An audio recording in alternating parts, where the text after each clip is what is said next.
They're beating my friend. Please, he's going to die. A 6-year-old girl, barefoot, bleeding, dress torn, crashed through the gate of a biker bar and grabbed the leather vest of the most dangerous-looking man she could find. 14 Hell's Angels stood up at once. What happened next didn't just save one boy's life.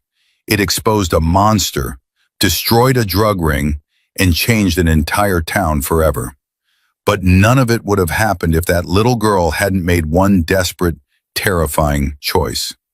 Before we begin, subscribe, hit that bell, and follow this story all the way to the end.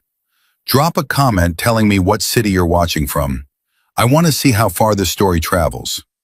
Sophie Marshall was 6 years old, and she knew exactly what dying looked like. She'd seen it in her mama's face every time Derek came home drunk.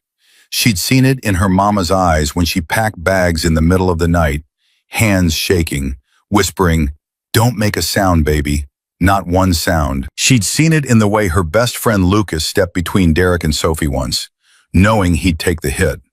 13 years old, skinny, not even grown into his height yet, and he put himself between a monster and a little girl because that's who Lucas Whitfield was. Sophie knew what dying looked like, and right now her best friend was dying behind a tire shop in the New Mexico dust. 3 men, Lucas on the ground, boots coming down like hammers. "Run, Sophie!" Lucas had screamed, blood already on his teeth. "Don't look back! Run!"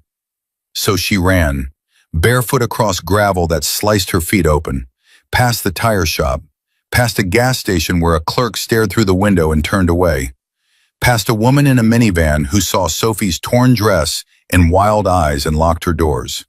Nobody helped. Nobody even stopped. Sophie's lungs burned.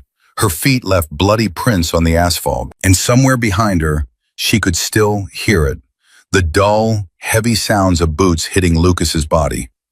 Then she saw the motorcycles, 14 of them, chrome and black, lined up outside a roadside grill called Dusty's. And through the patio fence, she saw the men. Big men, leather vests, tattoos, beards, the kind of men her mama once said were dangerous. But mama also said something else once, a long time ago, back when things were still okay. If you're ever in real trouble, baby, you find the biggest, strongest people you can. You ask for help. Don't be afraid. Sophie wasn't afraid. She was past afraid. She was in the place beyond fear where the only thing left is action. She hit the patio gate so hard it slammed against the wall. Every head turned. Every conversation stopped. A glass shattered somewhere. Sophie stood there, 6 years old, sandy blonde braids half undone, yellow sundress ripped at the hem, feet bleeding, face streaked with tears and dirt. And she screamed with everything she had left. "Please help. They're beating my friend. He's just a kid. They're gonna kill him. Please." Silence. The kind of silence that has weight. Ryan Caldwell was 44 years old, brown hair going silver at the temples, a jagged scar from his right cheekbone to his jaw, courtesy of a roadside bomb in Helmand Province, 2006. 2 tours in Afghanistan, 4 years in a VA hospital fighting demons that didn't wear uniforms, 12 years riding with the Hells Angels, where he'd found the only brotherhood that understood what he'd lost and what he'd become. He was the club's sergeant at arms. He kept order. He solved problems. And right now, a problem had just crashed through the gate with blood on her feet and terror in her voice. Ryan set his glass down. "Where?" Sophie grabbed his vest with both hands, small fingers, white knuckles, pulling with everything she had. "Behind the tire shop. 3 men. My friend's on the ground. He can't get up. Please, mister. He can't get up." Ryan looked at his brothers. Ox Harrigan, 6'4", 290, red beard like something out of a Viking legend, was already standing. Danny Reese, the club's road captain, had his phone out. Marco Salinas, Cody Trent, Pete Nolan, all of them. 14 men rising from their chairs like a single organism responding to a single signal. No one spoke. No one needed to. "Show me," Ryan said. Sophie grabbed his hand and pulled him toward the gate. A 6-year-old girl leading 14 Hells Angels across a parking lot at a dead run. Her bloody feet slapping the asphalt, his boots pounding beside her, 13 more sets of boots behind him. The other customers at Dusty's sat frozen. A trucker with his fork halfway to his mouth. A couple holding hands across a table, not moving. An old man near the window who later told reporters, "It was like watching an army mobilize. I've never seen anything like it." Nobody from Dusty's followed to help. They just watched the bikers go. Sophie ran. Ryan matched her pace, resisting every instinct to sprint ahead, because this little girl had earned the right to lead this charge. She'd done what nobody else would do. She'd asked for help. 250 yards. That's how far Sophie Marshall had run on bleeding feet to find someone who would listen. They rounded the corner of the tire shop, and Ryan saw it. Lucas Whitfield, 13 years old, brown hair, skinny, all elbows and knees. He was on the ground, curled into a ball, arms wrapped around his head, and 3 grown men were kicking him, not pushing, not shoving, kicking, like he was something they wanted to break. The biggest one, Derek Phelps, 30, 6'1", 225, shaved head, black tank top, drew his leg back and drove his boot into the boy's ribs. Lucas made a sound that Ryan recognized. He'd heard it in combat. The sound a body makes when it's running out of the ability to absorb damage. Derek's 2 guys flanked the boy. Wade Kemp was laughing. Nate Furlow was recording it on his phone. Recording it. Something inside Ryan went very still, very quiet. The place he went when the world needed to be simplified into targets and responses. "Step away from the kid." His voice carried across the lot like a rifle crack, flat, controlled. The voice of a man who had spoken those exact words through a dozen doorways in Helmand Province with his finger on a trigger. Derek looked up, saw Ryan, saw the 13 men behind him, leather vests, Hells Angels patches, faces that promised consequences. For 1 second, just one, something flickered across Derek's face. Something that might have been fear. But Derek Phelps was not a man who processed fear correctly. Derek Phelps was a man who converted fear into rage. "Mind your own business," Derek said. "This is between us." "He's 13 years old," Ryan said, walking closer.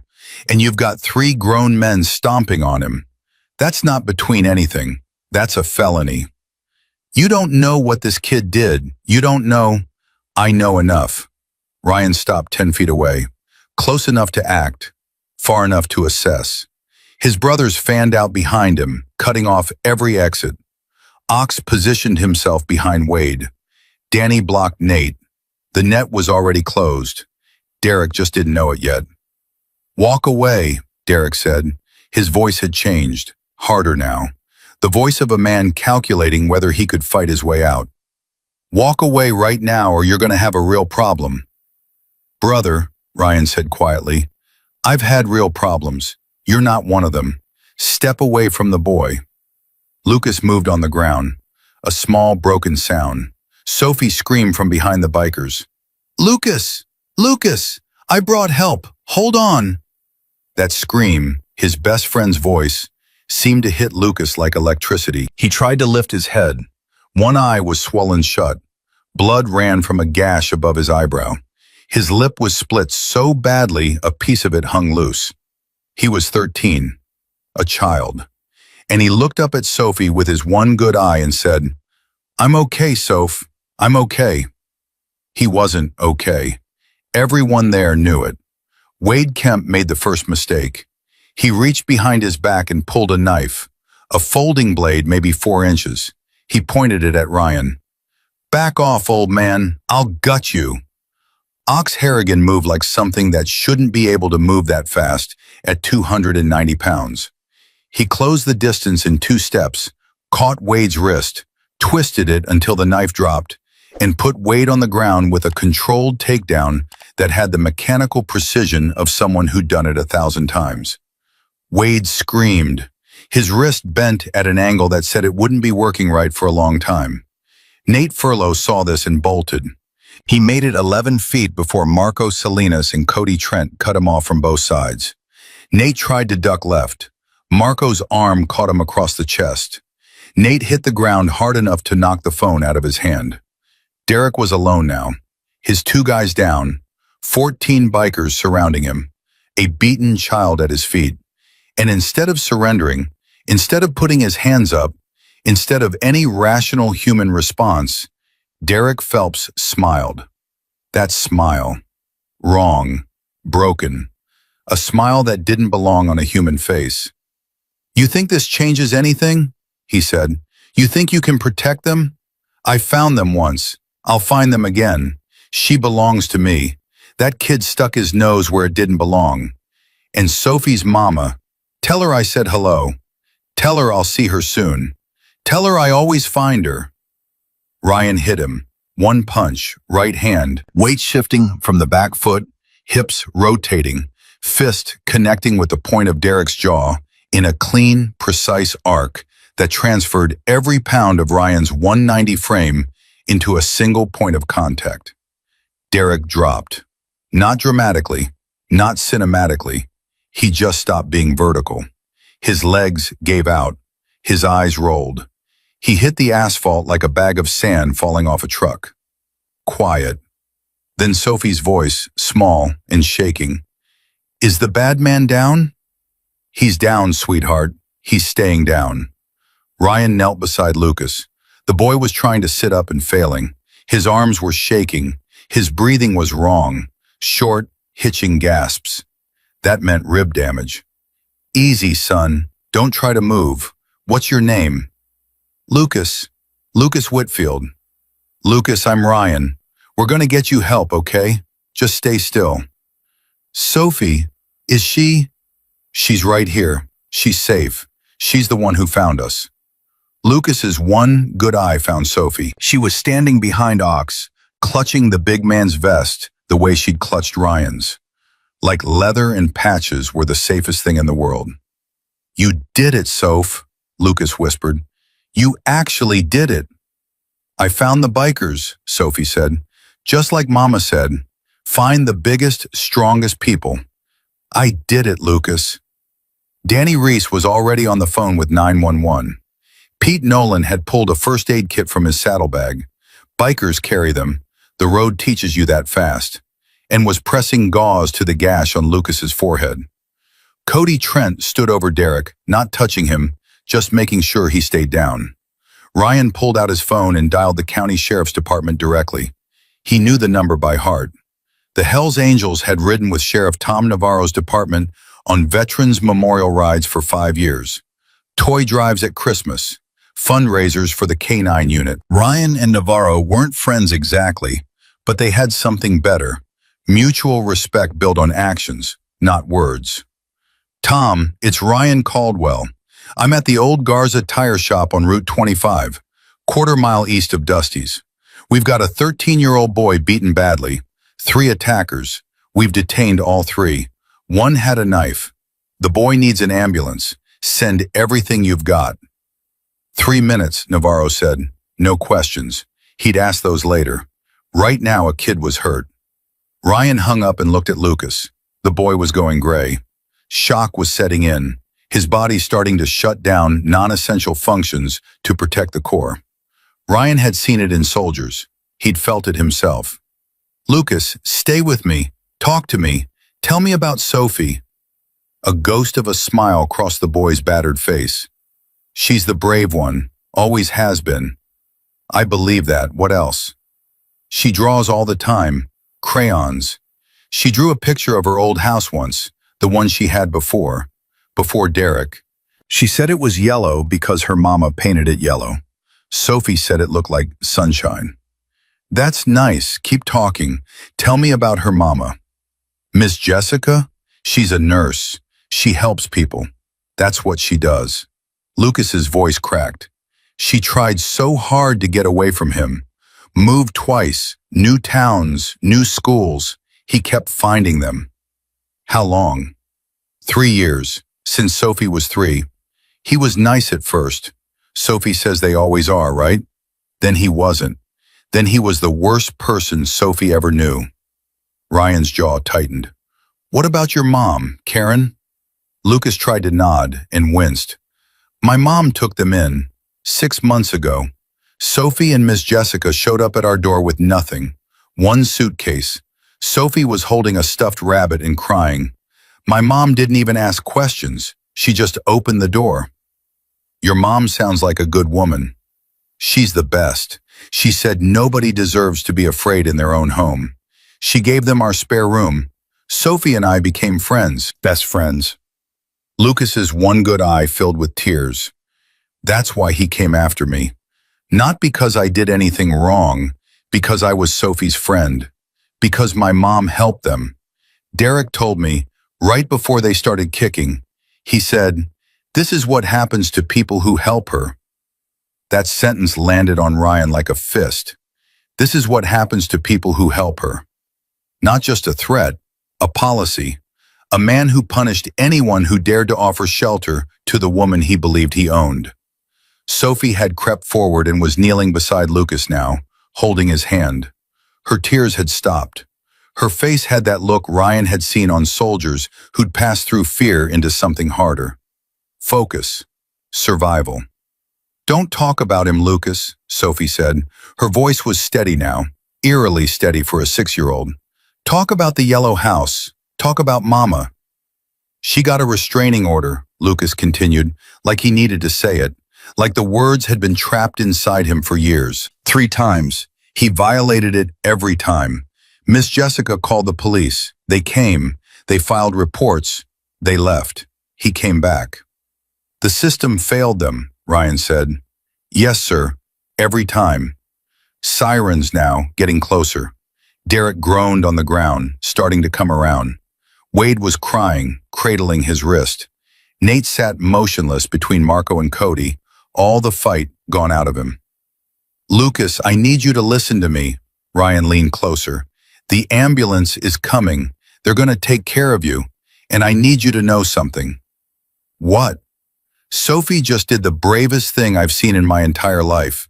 And I've been to war. She ran on bleeding feet across 250 yards of gravel to find strangers who might help. She didn't stop. She didn't give up.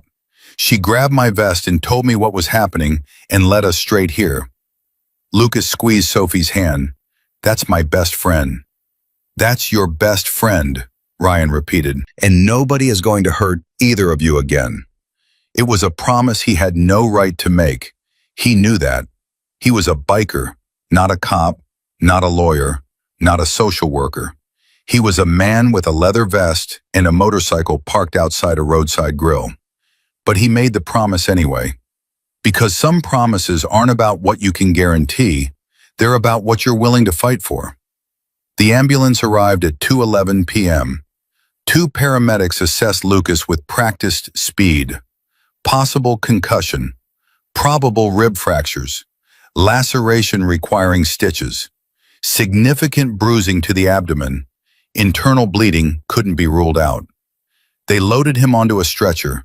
Sophie climbed in beside him without asking permission. Nobody stopped her. The female paramedic looked at Ryan. Family? His best friend. Don't separate them. Wasn't planning to. Sheriff Navarro pulled up as the ambulance doors closed. He stepped out, surveyed the scene. 3 men on the ground, 14 bikers standing over them, blood on the asphalt, and nodded once at Ryan. Talk to me. Ryan told him everything. The girl crashing into Dusty's, the run to the tire shop, what they found, Wade's knife, Derek's words. 1 punch. Navarro listened without interrupting. Then he walked over to Derek, who was sitting up now, jaw swelling, eyes murderous. Derek Phelps, we've got active warrants on you. 3 restraining order violations. 2 pending assault charges from Jessica Marshall. Navarro gestured at the blood on the ground where Lucas had been. And now, aggravated assault on a minor. With witnesses. I want a lawyer, Derek said. You'll get one. You'll need one.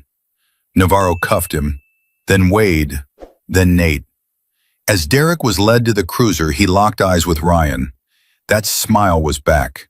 That wrong, broken smile that said nothing was over. Tell Jessica I said hello. Tell her I'll see her soon. Tell her I always find her. Ryan didn't respond, but he memorized that smile, filed it away in the same place he kept the faces of men who tried to kill him in Afghanistan. The place where threats were cataloged and never, ever forgotten. Navarro pulled Ryan aside after the cruisers left. Ryan, I need you to know something about Derek Phelps. I'm listening. He's not just an abusive ex-boyfriend. We've had him on our radar for other reasons, things I can't fully discuss. But I'm telling you, this man has resources, friends, money that doesn't come from any legal job. He's made bail twice on charges that should have held him. He's got connections in places that make my job very difficult. What are you saying, Tom? I'm saying he'll make bail again, probably within 48 hours. And when he does, he's going to come looking for Jessica and those kids. Navarro's voice carried something Ryan rarely heard from the sheriff: frustration, shame. And the system isn't built to stop men like him. It's built to process them, file them, release them, and hope for the best. Ryan stared at the bloodstain on the asphalt, where a 13-year-old boy had been kicked like an animal. Then we'll have to do what the system can't. Ryan, I'm not talking about anything illegal, Tom. I'm talking about making sure a woman and her 2 kids don't get murdered because the justice system treats restraining orders like suggestions. Navarro held his gaze for a long moment. Then he reached into his cruiser and pulled out a card. Jessica Marshall. She works at Santa Fe Regional Medical Center. Nursing staff. Gets off at 3. She doesn't know what happened to the kids yet. Ryan took the card. I'll find her. Ryan. Navarro's voice stopped him. That little girl, the one who ran into Dusty's, Sophie, she chose you. All those people in that parking lot, all those customers in the restaurant, she ran past every single one of them and chose the Hells Angels. Navarro paused. Don't make her wrong about that. Ryan put the card in his vest pocket, right next to the patch over his heart. I won't. He walked back to his brothers, who were still standing in the tire shop lot waiting. 14 men, leather and chrome and years of road behind them. Not one of them had left. Not one of them had said, not our problem. Not one of them had looked at a bleeding child and walked the other way. What now? Ox asked. Ryan looked at the blood on his right knuckles, looked at the empty ambulance bay, looked at the small, bloody footprints a 6-year-old girl had left on the asphalt. A trail that led from here, across the parking lot, all the way to Dusty's patio gate. 250 yards of courage from a child who had nothing left but faith that strangers would help. Now, Ryan said, we finish what she started. 14 bikes carved through the highway like a single blade. Ryan rode point, the card Sheriff Navarro gave him tucked inside his vest pocket. Santa Fe Regional Medical Center. Nursing staff. Gets off at 3. It was 2:47 p.m. Jessica Marshall had no idea what had happened to the children, and Ryan was about to destroy her world before he could help her rebuild it. The hospital was busy. Ryan killed his engine. Ox pulled up beside him, visor up, eyes asking the question. Just me, Ryan said. Rest of you stay with the bikes. A dozen Hells Angels walking into a hospital scares people. What are you going to tell her? The truth. That's going to break her, brother. She's already broken, Ox. Derek's been breaking her for 3 years. This is just the part she can see. Ryan walked through the automatic doors, past the reception desk, past a security guard who clocked his vest and stiffened. He didn't care. He'd walked into worse places, wearing worse things. I'm looking for Jessica Marshall, nursing staff. The receptionist hesitated. Are you family? Her neighbor's son is in your emergency department right now, beaten by 3 men. The little girl who was with him is the daughter of Jessica Marshall. I'm the one who stopped it. She needs to know."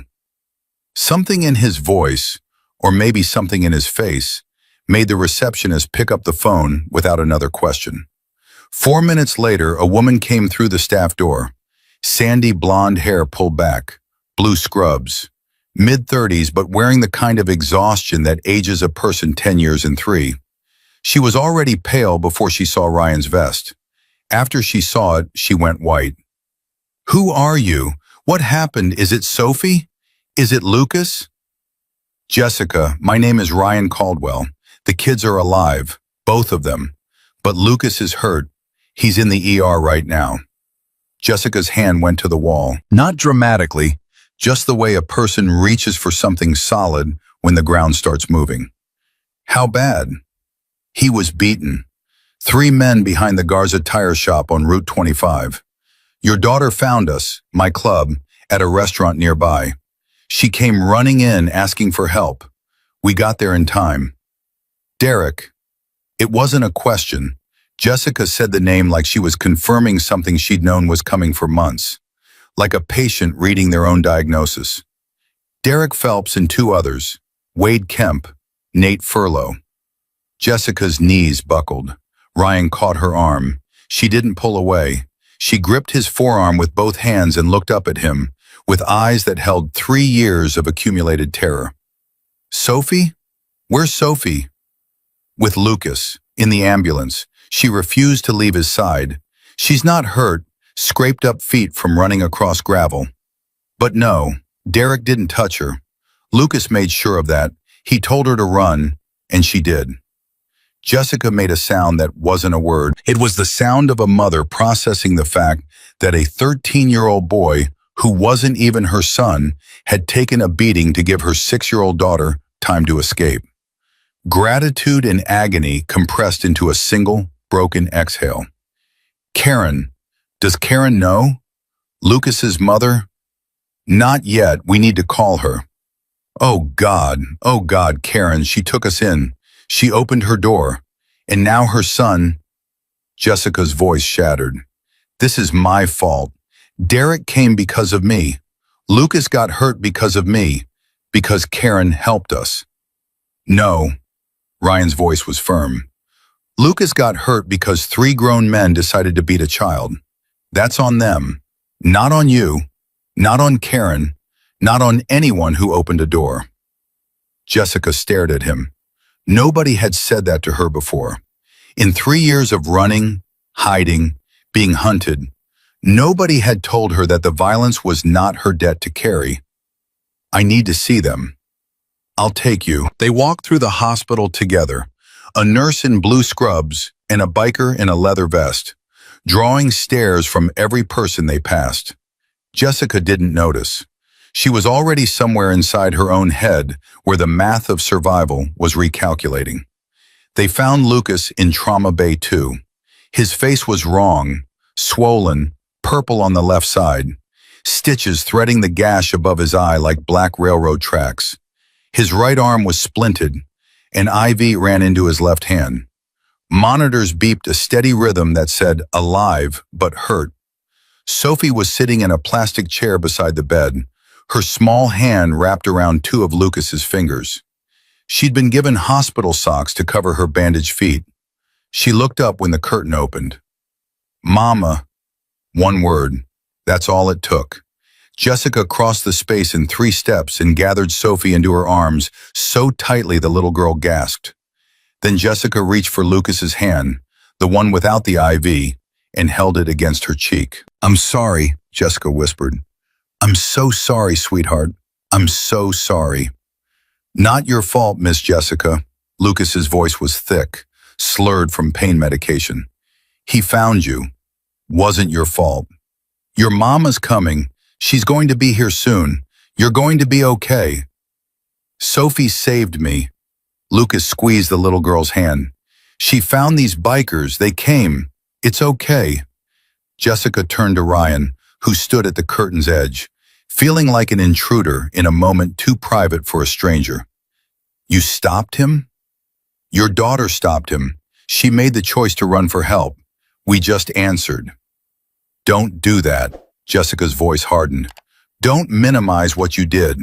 I've been calling for help for 3 years. Police, courts, shelters, hotlines. Nobody answered. Nobody showed up. Her eyes locked onto his. You showed up.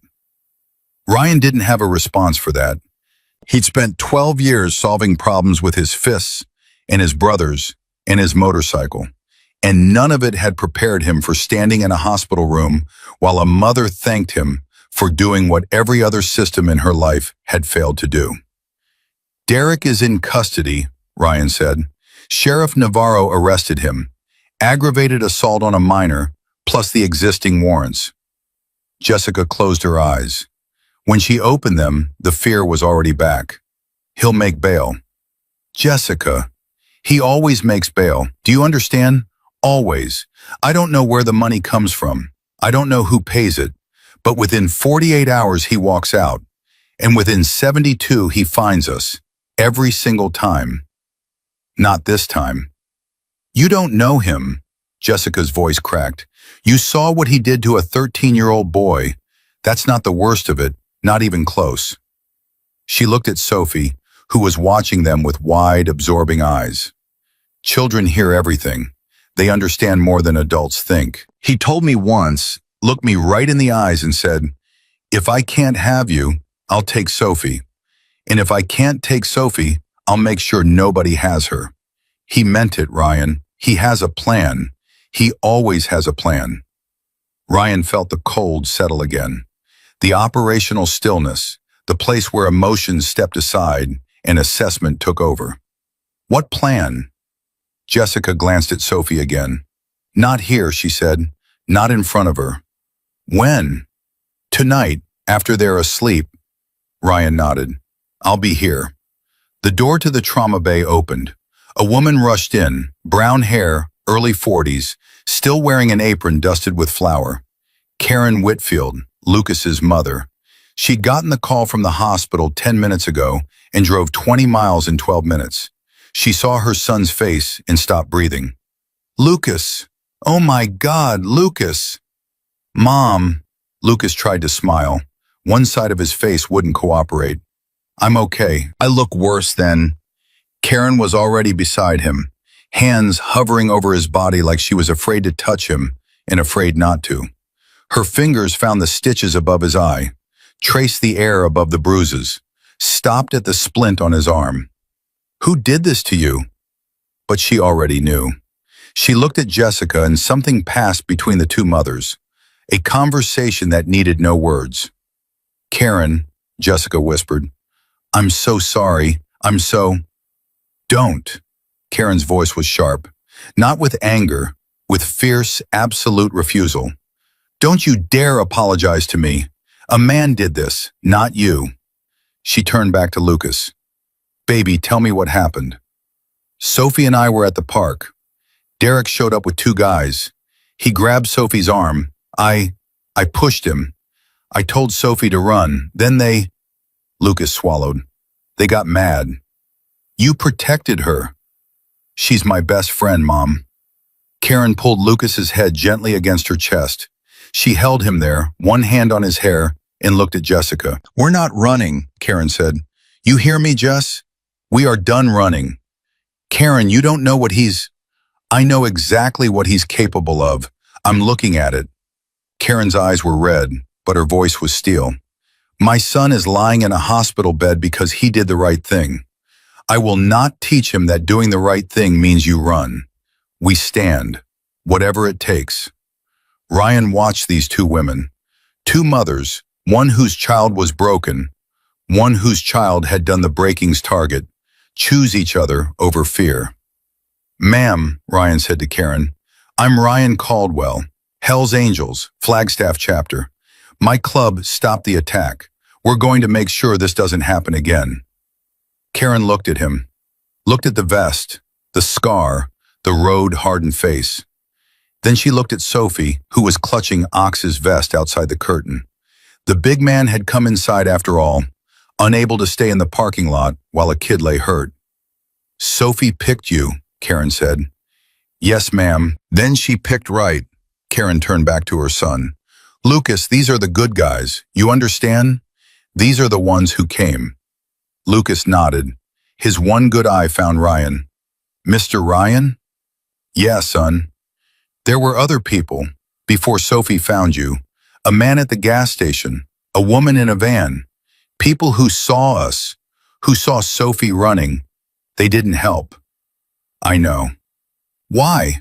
Why didn't they help? Ryan didn't have an easy answer, so he gave the honest one. Because helping costs something, Lucas. It costs time, risk, comfort, safety. Most people aren't willing to pay. Your friend Sophie was willing to pay. She paid with her feet, with her fear, with everything she had. And my club, we've been paying that cost our whole lives. It's what we do. Lucas held his gaze.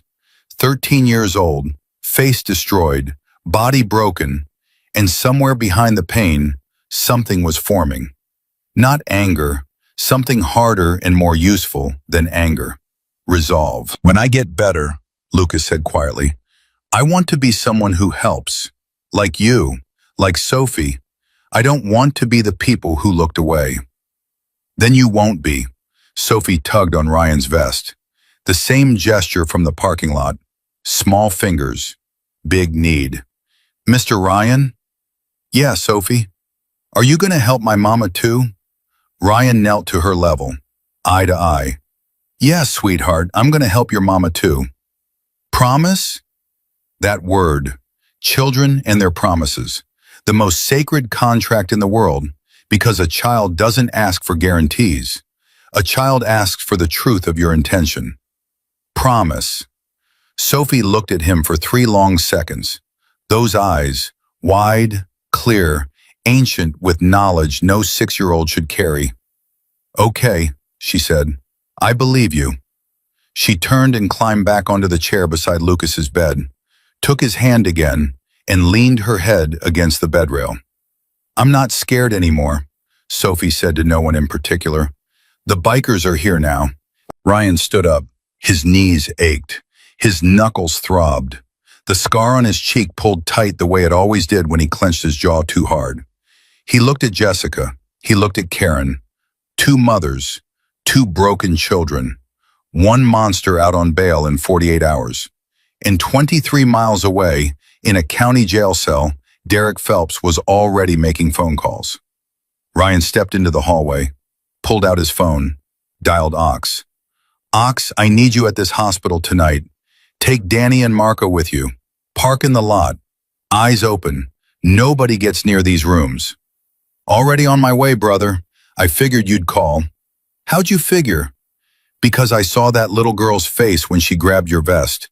Whatever she asked for, you were going to give it. All of it. Ryan almost smiled. Get here fast. 10 minutes. 3 Hells Angels parked their bikes in the hospital lot at 8:47 p.m. They sat in the darkness with their engines off and their eyes on every car that entered, every shadow that moved, every door that opened.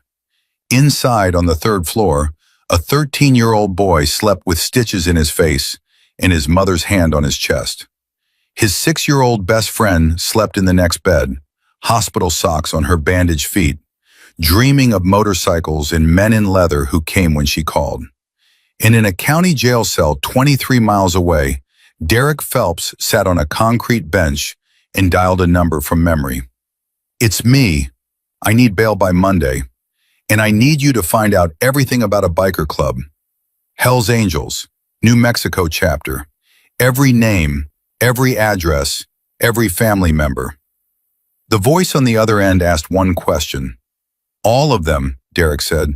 I want to know everything about all of them. Derek Phelps made bail at 9:14 a.m. Monday morning. 48 hours. Jessica had called it to the minute. Ryan got the call from Sheriff Navarro while he was standing in the Hells Angels clubhouse. 30 members seated in front of him, the emergency meeting already underway. He's out, Navarro said. 50,000 cash, posted by a woman named Gloria Sands. Ring a bell? No. She's a straw buyer, no visible income, No connection to Phelps on paper, but the money came from somewhere, and it wasn't from selling cookies. Where is he now? Walking out the front door of county lockup as we speak. My guys are tailing him, but I can only justify that for 24 hours without a judge signing off. After that, he's a free man until trial. Ryan hung up and faced his brothers. But that call, and everything it meant, had started the night before. 9 p.m. Sunday. After Lucas had been admitted for overnight observation. After Sophie had fallen asleep curled beside him in the hospital bed, her small hand wrapped around his fingers even in sleep. After Karen had finally stopped pacing and collapsed into a chair beside her son, one hand on his chest, counting his breaths, Jessica met Ryan in the hallway. She changed out of her scrubs into jeans and a sweatshirt, and she looked smaller without the uniform, more human, more fragile. 3 months ago, Jessica said, Derek hired a lawyer, not for the criminal charges, for family court. He's filing for custody of Sophie. Ryan stared at her. He's the one who beats you, beats children, and he's filing for custody. His lawyer is arguing that I'm an unfit mother, that I'm unstable, that I've moved Sophie across state lines multiple times, disrupted her education, exposed her to, and this is the exact word he used, dangerous associates. He's building a case, Ryan, piece by piece, and it's working. Based on what? Based on a fabricated report. Derek filed it anonymously 3 weeks ago, said Sophie was being neglected, said there were drugs in the home. All lies. But CPS has to investigate. It's the law. And every investigation goes on the record. Every record makes me look worse in family court. Who's the judge? Richard Hartley, Coconino County Family Court. Should that name worry me? Jessica's eyes went flat. His campaign for re-election last year received a significant anonymous donation. I couldn't prove where it came from, but I know, Ryan. I know it was Derek. Ryan leaned against the wall. He'd fought enemies in Afghanistan who used improvised explosive devices, ambushes, and psychological warfare. Derek Phelps was using the American legal system as his weapon, and it was working. There's more, Jessica said. Her voice dropped. I didn't want to tell the sheriff this because I was afraid, but Derek, the money he uses, the lawyers, the bail, it doesn't come from a job. He hasn't worked in 2 years. Where does it come from? He runs drugs, methamphetamine. I found out near the end, before I left him. He has a network, 3 counties, suppliers in Albuquerque, distribution through Santa Fe, Taos, Las Cruces. He's not some low-level dealer, Ryan. He is the operation. And the people above him, the ones supplying him, they protect him because he's profitable. Ryan's mind rearranged everything. The money, the bail, the lawyer, the CPS contact. It all fit. Derek wasn't just an abusive ex with a temper. He was a drug operator with resources, connections, and a system designed to make one woman's life impossible until she either came back to him or lost everything. Why didn't you tell law enforcement? Because the last time I told someone, it got back to Derek within a week. Who did you tell? A detective in Las Cruces. I gave him everything I knew. Names, locations, dates. Jessica's voice went hollow. 3 days later, Derek showed up at my job, walked right into the hospital, stood in the lobby and smiled at me. Didn't say a word. Didn't have to. The message was clear. The detective talked. Or someone in his office did. It doesn't matter. The result was the same. I ran again. Moved here. New job, new address, new school for Sophie. Karen took us in. Jessica's voice broke on the next word. I keep thinking we're safe. I keep being wrong. Ryan was quiet for a long time. Not because he didn't know what to say, but because what he wanted to say required the kind of commitment that couldn't be taken back. Jessica, I need to ask you something, and I need you to answer honestly. Okay, if Derek makes bail, and you're right, he probably will, and if he comes back, and he will, what do? I run again, take Sophie, disappear. And how many times can you do that? Jessica's silence answered for her. That's what I thought. Ryan straightened. Here's what's going to happen. Tomorrow morning I'm calling an emergency meeting with my club. Full chapter. I'm also calling a lawyer I know, Diana Reyes, former district attorney, now does pro bono work for domestic violence survivors. And I'm making a phone call to an old Army buddy who works federal law enforcement. Why federal? Because if Derek is running a meth operation across 3 counties, that's not a local problem. That's DEA territory. And if we can get the feds involved, they don't just arrest Derek, they dismantle his entire network. His money disappears. His lawyers disappear. His CPS contacts disappear. Everything he's using to terrorize you goes away. Jessica searched his face for something. Doubt. Hesitation. The look people get when they're making promises they can't keep. She didn't find it. Why are you doing this? Because your daughter grabbed my vest and asked me to help. That's not enough reason to take on a drug operation. It's the only reason that matters. Jessica started to cry, not the controlled, quiet crying of a woman who'd learned to muffle her pain so her children wouldn't hear. This was different, raw, ugly, the kind of crying that comes when someone who's been holding up a wall for 3 years finally meets someone willing to help carry it. Ryan didn't touch her, didn't try to comfort her with words. He just stood there, a man in a leather vest in a hospital hallway at 9 o'clock at night, and let a woman cry until she was ready to stop. When she did, she wiped her face with both hands and looked at him. Derek will come after you too. You know that. I know. He'll come after your club, your families. He can try. You don't understand what he's capable of. Jessica. Ryan's voice was steady and plain. I spent 2 years in Helmand Province getting shot at by people who were very good at killing. Derek Phelps is a coward who beats women and children. He's dangerous, but he's not what I've faced before, and he's never faced anything like what's about to come at him. She held his gaze for 3 seconds. Then she nodded. Okay, I'll trust you.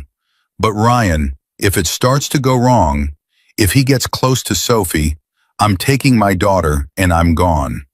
I don't care about courts or lawyers or federal investigations. My kid comes first. Your kid comes first, Ryan agreed. That's not going to change. He left the hospital at 10 p.m., rode back to the clubhouse alone. The night air cut sharp and cold. He parked his bike, walked inside, sat at the bar in the empty room. On the wall behind the bar hung photos, club rides, charity events, brothers who'd passed on. A framed flag from a VA hospital that read, "These men answered when called." Ryan pulled out his phone and made 3 calls. The first was to Bull Donovan, club president. Emergency meeting tomorrow, 9 a.m. Full chapter, no exceptions. Bull didn't ask why. Done. The second was to Diana Reyes. He got her voicemail. Diana, it's Ryan Caldwell. I've got a woman and 2 kids in a situation that's going to require everything you've got. Domestic violence, custody manipulation, drug money funding the whole thing. Call me back tonight if you can. The third call was the one that changed everything.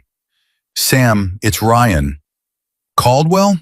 It's been what, 4 years? 5. Listen, I need to talk to you about something and it can't wait. I'm DEA, Ryan. Nothing ever waits. What do you have? A methamphetamine distribution network. 3 counties. Northern New Mexico. Supplier connections in Albuquerque. The man running it is named Derek Phelps, 30 years old. He's currently in county lockup on assault charges, but he'll make bail by Monday. Silence on the line. The kind of silence that told Ryan that Sam Ortega already knew the name. Ryan, where did you get this information?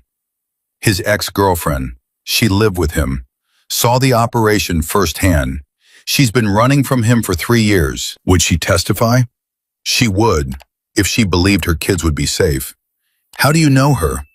Her 6-year-old daughter ran into a restaurant where I was eating lunch and begged me to save her friend from getting beaten to death. I stopped it. Now I'm involved, and I'm not uninvolving myself. Another silence, longer this time. Ryan, Derek Phelps is already on our radar, has been for 10 months. We've been building a case, but we don't have an inside witness. Everyone's too scared to talk. If this woman has firsthand knowledge of the operation, she does, then this changes everything. But I need to meet her, and it needs to happen before Phelps makes bail, because once he's out, he's going to start cleaning house. Anyone who could testify is going to be in danger. She's already in danger, Sam. She's been in danger for 3 years. Then let's end it. Can you bring her to me tomorrow? I'll make it happen. Ryan hung up. He sat in the empty clubhouse, staring at the wall of photos. Brothers who'd answered when called. His phone buzzed. A text from an unknown number. This is Jessica. The hospital gave me your number. Sophie asked me to tell you something. Ryan typed back. What did she say? 3 dots. Then, she said to tell Mr. Ryan that she's not scared anymore, because the bikers are here now. Ryan set his phone on the bar, pressed both hands flat on the wood, breathed.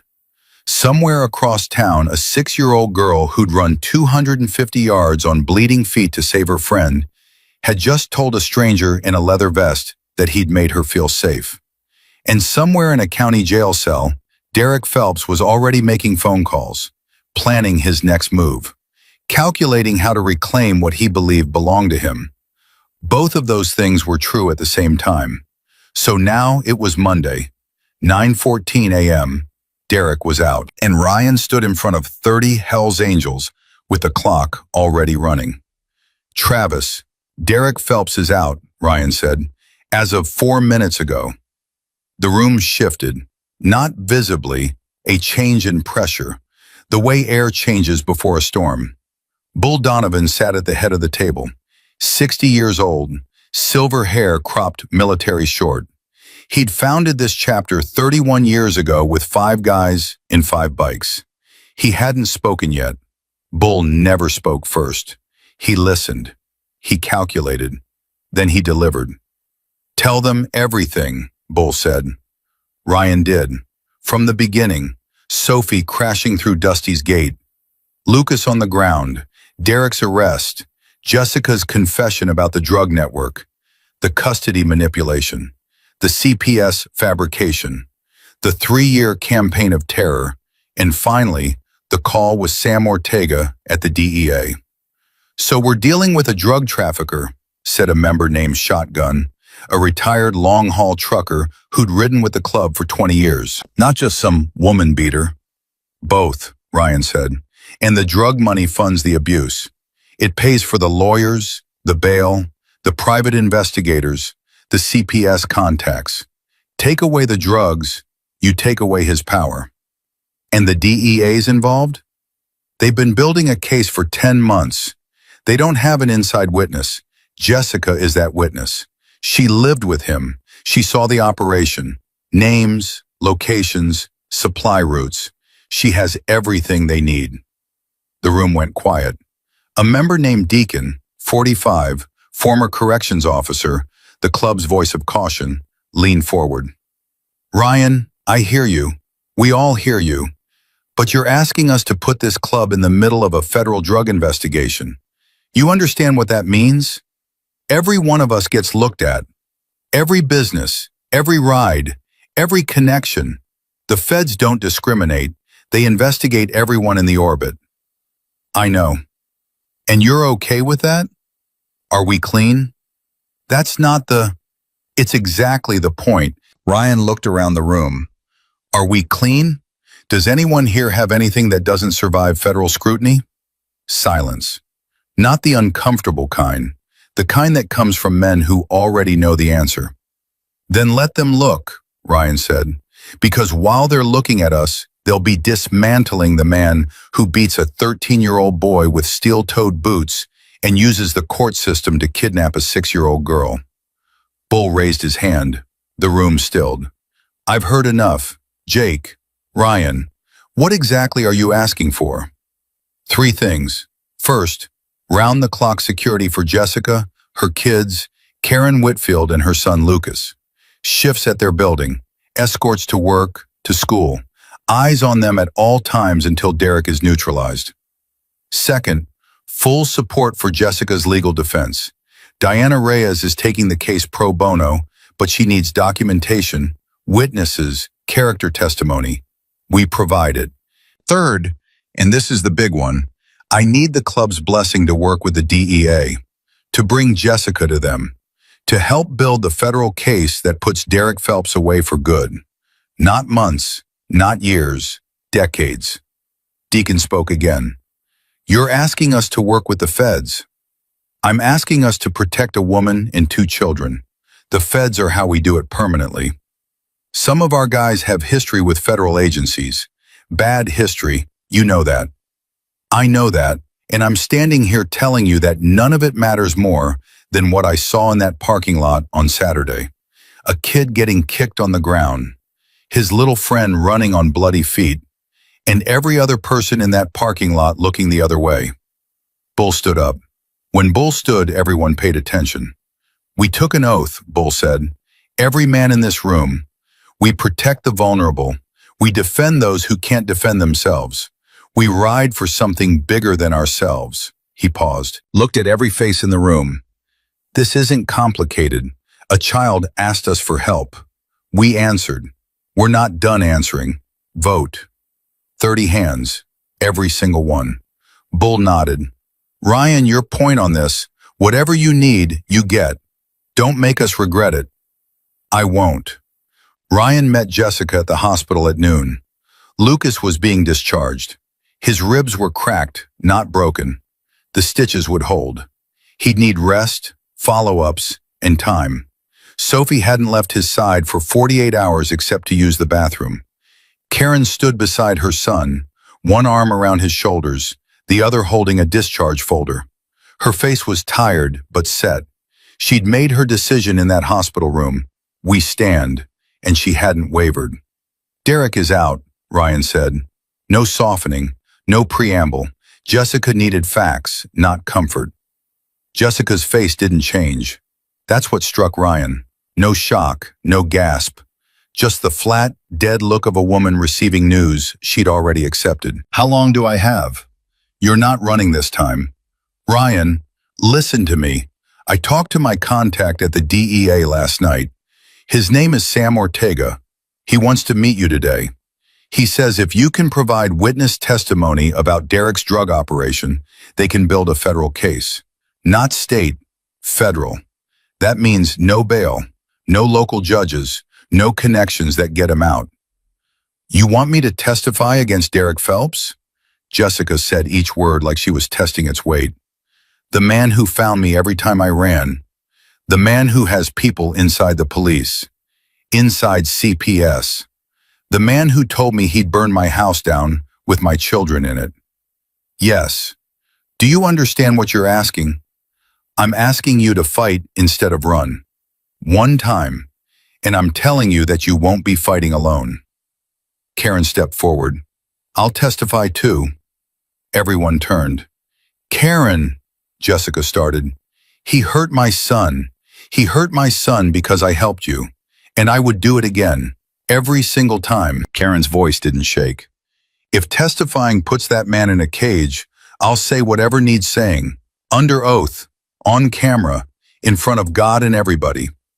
Lucas spoke from the wheelchair. His voice was stronger today. Me too. Lucas, no, Karen said. Mom, he told me, right before they started kicking. He said this is what happens to people who help her. If I don't testify, he's right. If I sit quiet, his threat works. It worked. Lucas looked at Ryan. I'm 13. Is that old enough to testify? In federal court? Yes. Then I'm doing it. Sophie tugged on Jessica's sleeve. Mama, what's testify mean? Jessica knelt down. It means telling the truth to people who can make the bad man go away forever. Can I do it too? Jessica pulled Sophie against her chest. You already did, baby. You already did the hardest part. The meeting happened at 3:30 that afternoon. Not at a federal office, not at a police station, at the Hells Angels clubhouse. Ryan had cleared it with Bull, cleared it with Sam Ortega, and done something he never thought he'd do. Invited a federal agent into the club's home. Sam arrived alone, plain clothes, no badge visible. He was Ryan's age, same military bearing, same quiet assessment in his eyes. They'd served together at FOB Salerno in 2008. Sam had gone into law enforcement after discharge. Ryan had gone into the wind. Different paths from the same war. Nice place, Sam said, looking around the clubhouse. Don't get comfortable. This is a one-time arrangement. Understood. Jessica sat across from Sam at the main table, Karen beside her, Lucas on Karen's other side, Sophie on Jessica's lap, drawing with crayons on paper a club member had found. Jessica was shaking, her hands, her voice, but she talked. She talked for 2 hours. Derek Phelps's methamphetamine network, the supplier in Albuquerque, a man named Carlos Medina, who operated out of an auto body shop on South 4th Street, the distribution points, a storage unit outside Santa Fe, a ranch property south of Taos, a rented house in Las Cruces that Derek used as his base. The couriers, young men, early 20s, recruited from construction crews, paid in cash and product. The money funneled through a laundromat on Highway 25 that Derek co-owned under a shell company. Sam recorded everything. His face never changed, but Ryan could see it. The controlled excitement of an agent who'd been circling a target for 10 months and just found the map. Jessica, this is exactly what we need, Sam said. But I have to be honest with you. If we move on this, Derek will know you're the source. There's no way around that. He'll figure it out. I know. Are you prepared for what that means? Agent Ortega. That man has beaten me unconscious 4 times. He's broken my arm twice. He put a 13-year-old boy in the hospital for being my daughter's friend. He's threatened to set my house on fire with my children inside. Jessica's voice was steady now. The shaking had stopped. I've been preparing for this my entire life. I just never had anyone standing behind me before. Karen reached over and took Jessica's hand. Sam looked at Ryan. Something passed between them, the silent communication of 2 men who'd once trusted each other with their lives, and were about to do it again. We'll need her in protective custody eventually, Sam said to Ryan, when the arrests go down. She stays with us until then. My club provides security. Ryan, that's non-negotiable. She trusts us. Her kids trust us. You put her in some federal safe house with strangers, she shuts down. You keep her where she feels safe. She stays strong enough to testify. Sam waited. I'll need to clear it with my supervisor. Clear it fast. Derek's already out, already making calls. He's going to move against her, and he's going to do it soon. How soon? You know the answer to that. You've been watching him for 10 months. Sam nodded slowly. He doesn't wait. He doesn't plan long. When he feels threatened, he escalates immediately. Then we're already behind. Jessica stood. Sophie had fallen asleep in her arms, crayons still clutched in one small hand. The drawing she'd been working on lay face down on the table.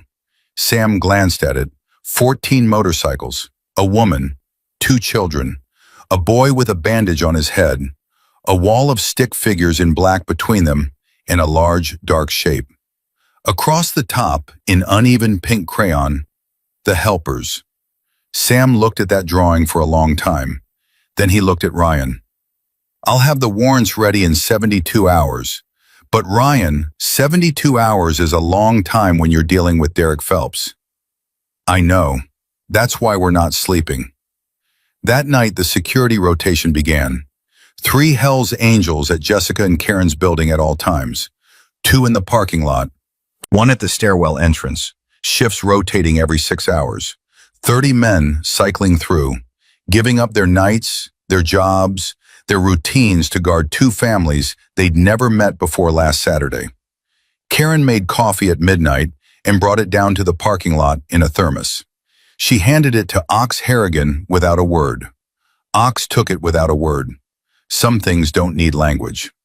Jessica watched them from her window. Leather vests in the darkness, the orange glow of cigarettes, the low rumble of voices on radios, men she'd never met, standing guard over her sleeping daughter. She called Ryan at 12:30. "I can't sleep." "That's normal." "No, I mean I can't sleep because I keep waiting for something bad to happen, and nothing's happening. For the first time in 3 years, nothing bad is happening, and I don't know what to do with that." Ryan understood. Combat veterans called it hypervigilance, the inability to stand down even when the threat was gone. Your body stays wired for danger long after the danger passes, sometimes forever. "It takes time," Ryan said. "Give yourself time." "Ryan, what happens if this doesn't work? If the DEA can't build the case? If Derek gets to us before—" "He won't. You can't know that. I can know that tonight, right now, there are 3 armed men outside your building who would die before they let anyone through that door. I can know that, and that's enough for tonight." Silence. Then, "Sophie asked about you today." "Yeah?" "She asked if you were her family now." I didn't know what to say. Ryan closed his eyes. "What did you tell her?"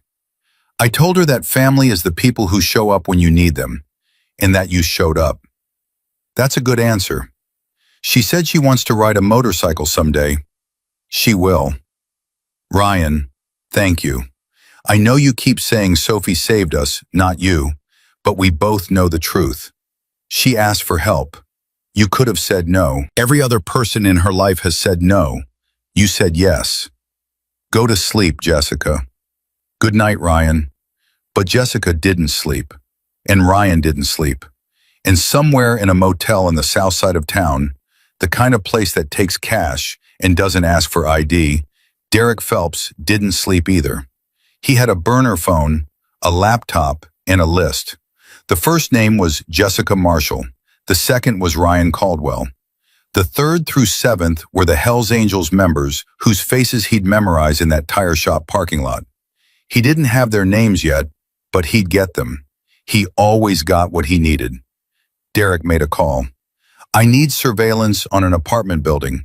He gave the address. "I need to know how many bikers are there, what their rotation is, when they change shifts, every entrance and exit." "That's going to cost." "I don't care what it costs." "Phelps, maybe you should lay low. The charges." "Don't tell me what to do. She's mine. That kid is mine. And some bikers playing hero don't change that." His voice went cold, flat. The voice of a man who'd stopped thinking of other human beings as human beings a long time ago. "And if the bikers are a problem, then we eliminate the problem." The second twist came on Wednesday, 3 days after Derek's bail, 2 days before Sam's federal warrants were supposed to drop. Ryan was at the clubhouse going over security schedules when Diana Reyes called. She sounded shaken, and Diana Reyes was a woman who didn't shake. "Ryan, we have a problem. A big one." "Talk to me."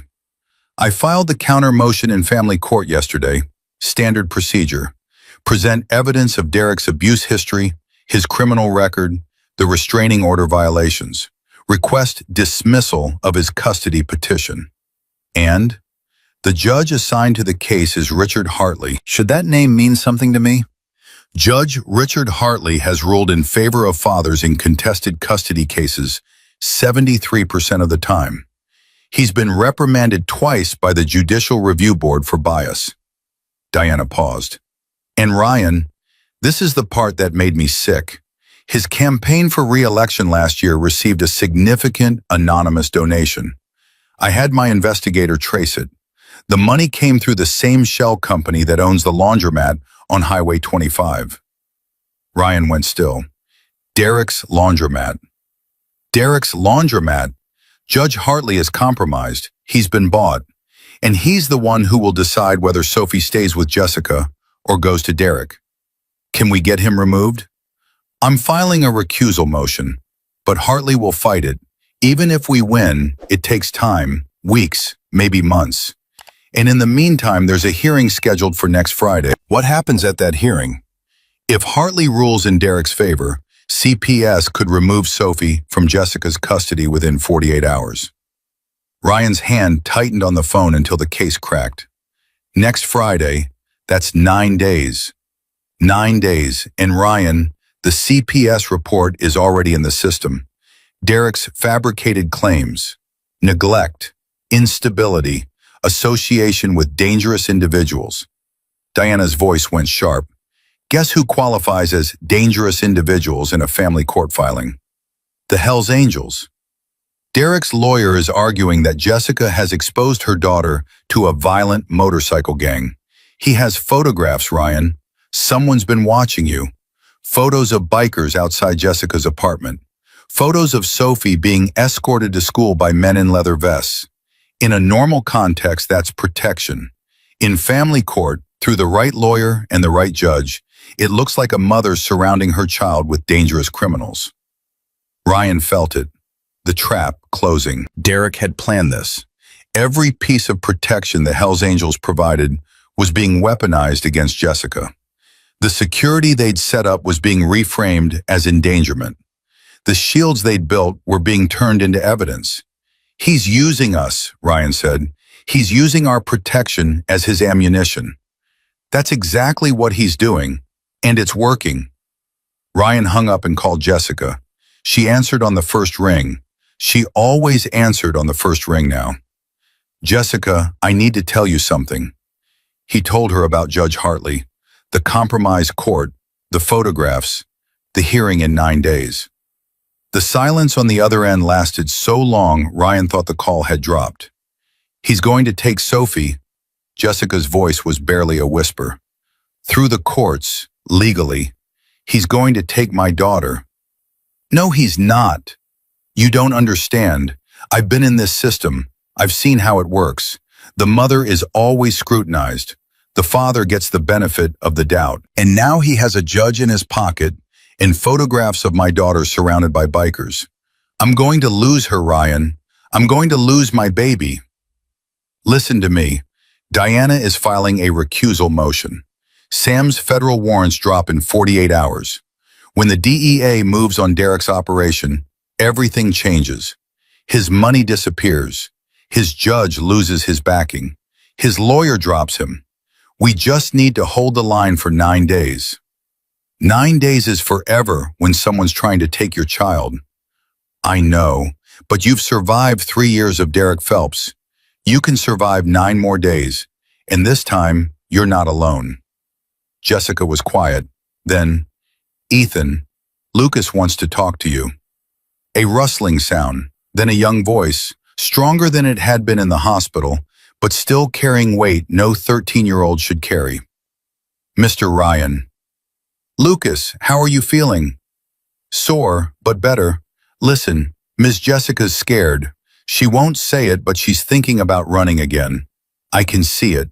She's got that look. What look? The look she gets right before she wakes Sophie up at 2 in the morning and puts her in the car. She's done it 4 times. Each time she thinks she's saving them, and she is. But each time they lose more. Their house, their school, their friends, everything. We can't keep doing it. You won't have to. Promise? There it was. The same word Sophie had used. Promise. Children asking a stranger to guarantee their future because every other guarantee had broken. I promise. Mr. Ryan, one more thing. Yeah, Sophie told me what she did, how she ran into that bar, how she grabbed your vest. She said she picked you because you look like someone who wouldn't say no. Lucas's voice wavered. She was right about you. Don't make her wrong. I won't. Okay, I'm giving the phone back to Miss Jessica. Thursday, 48 hours before the federal warrants, 7 days before the custody hearing, and everything was accelerating. Danny Reese had spotted a gray sedan with tinted windows parked on the same block as Jessica's building for 36 consecutive hours. Occupied. A man with a camera. Derek's surveillance team. Ryan didn't confront the watcher. Instead, he adjusted, pulled the visible security back, moved the patrols to unmarked vehicles, borrowed trucks, civilian cars, nothing that screamed motorcycle club. The bikers traded their vests for plain jackets. From the outside, Jessica's building looked unguarded. It wasn't. It was more guarded than ever. But the photographs would stop. The evidence for family court would dry up. Diana Reyes filed the recusal motion against Judge Hartley on Thursday afternoon. Within 2 hours, Ryan received a call from an unknown number. Mr. Caldwell, a man's voice, professional, controlled. My name is Victor Ashland. I represent Mr. Derek Phelps in his family court proceedings. How did you get this number? That's not important. What's important is that you understand the position you're in. My client is seeking lawful custody of his biological daughter. Your involvement, and the involvement of your motorcycle club, is being documented and will be presented as evidence of an unsafe environment for the child. Your client beat a 13-year-old boy unconscious. My client is presumed innocent until proven guilty. His assault charges are a separate matter from the custody proceedings. Your client runs a methamphetamine operation. Silence. Brief. Telling. That's a very serious allegation, Mr. Caldwell. I'd be careful making statements like that without evidence.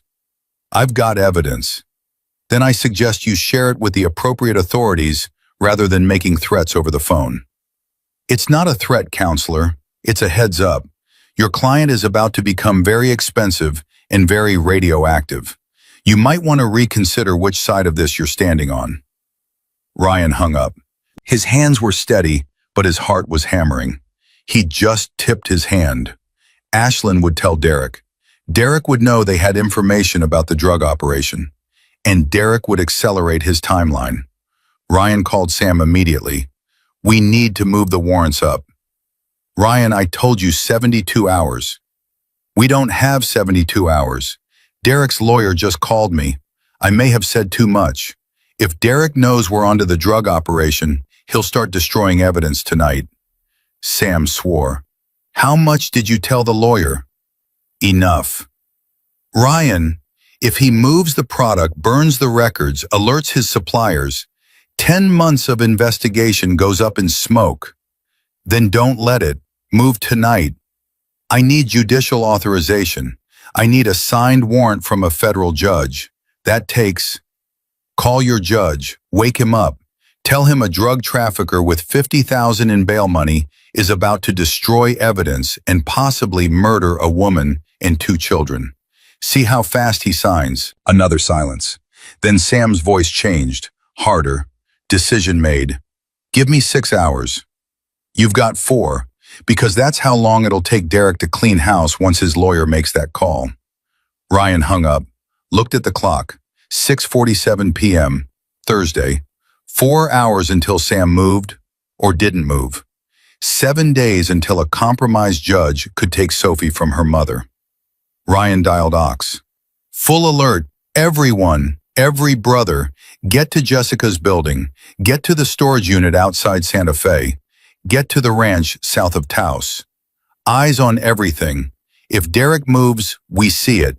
If his people move, we follow them. Ryan, that's every man we've got. I know. What about sleep? Sleep's canceled. Ox almost laughed. Almost. On our way. The clock started. 4 hours. Everything balanced on a razor's edge. A federal agent trying to wake a judge. A drug dealer deciding whether to run or fight. And 30 Hell's Angels spreading across northern New Mexico like a net, waiting for something to break. At 8:22 p.m., something broke.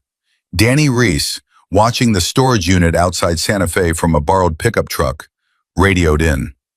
Ryan, 2 vehicles just pulled up to the storage facility. They're loading boxes into a van, moving fast.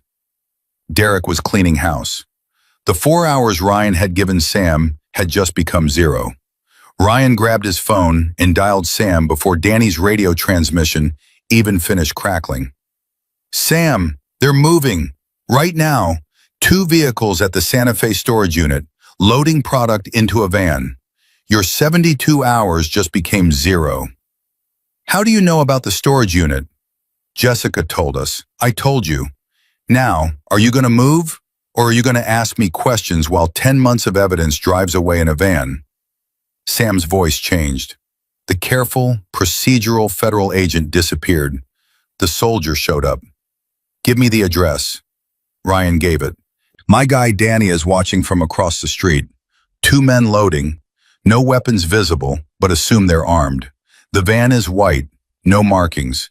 They've been at it for about 6 minutes. Tell your man to stay put. Do not approach. Do not engage. I'm scrambling a team out of the Albuquerque field office.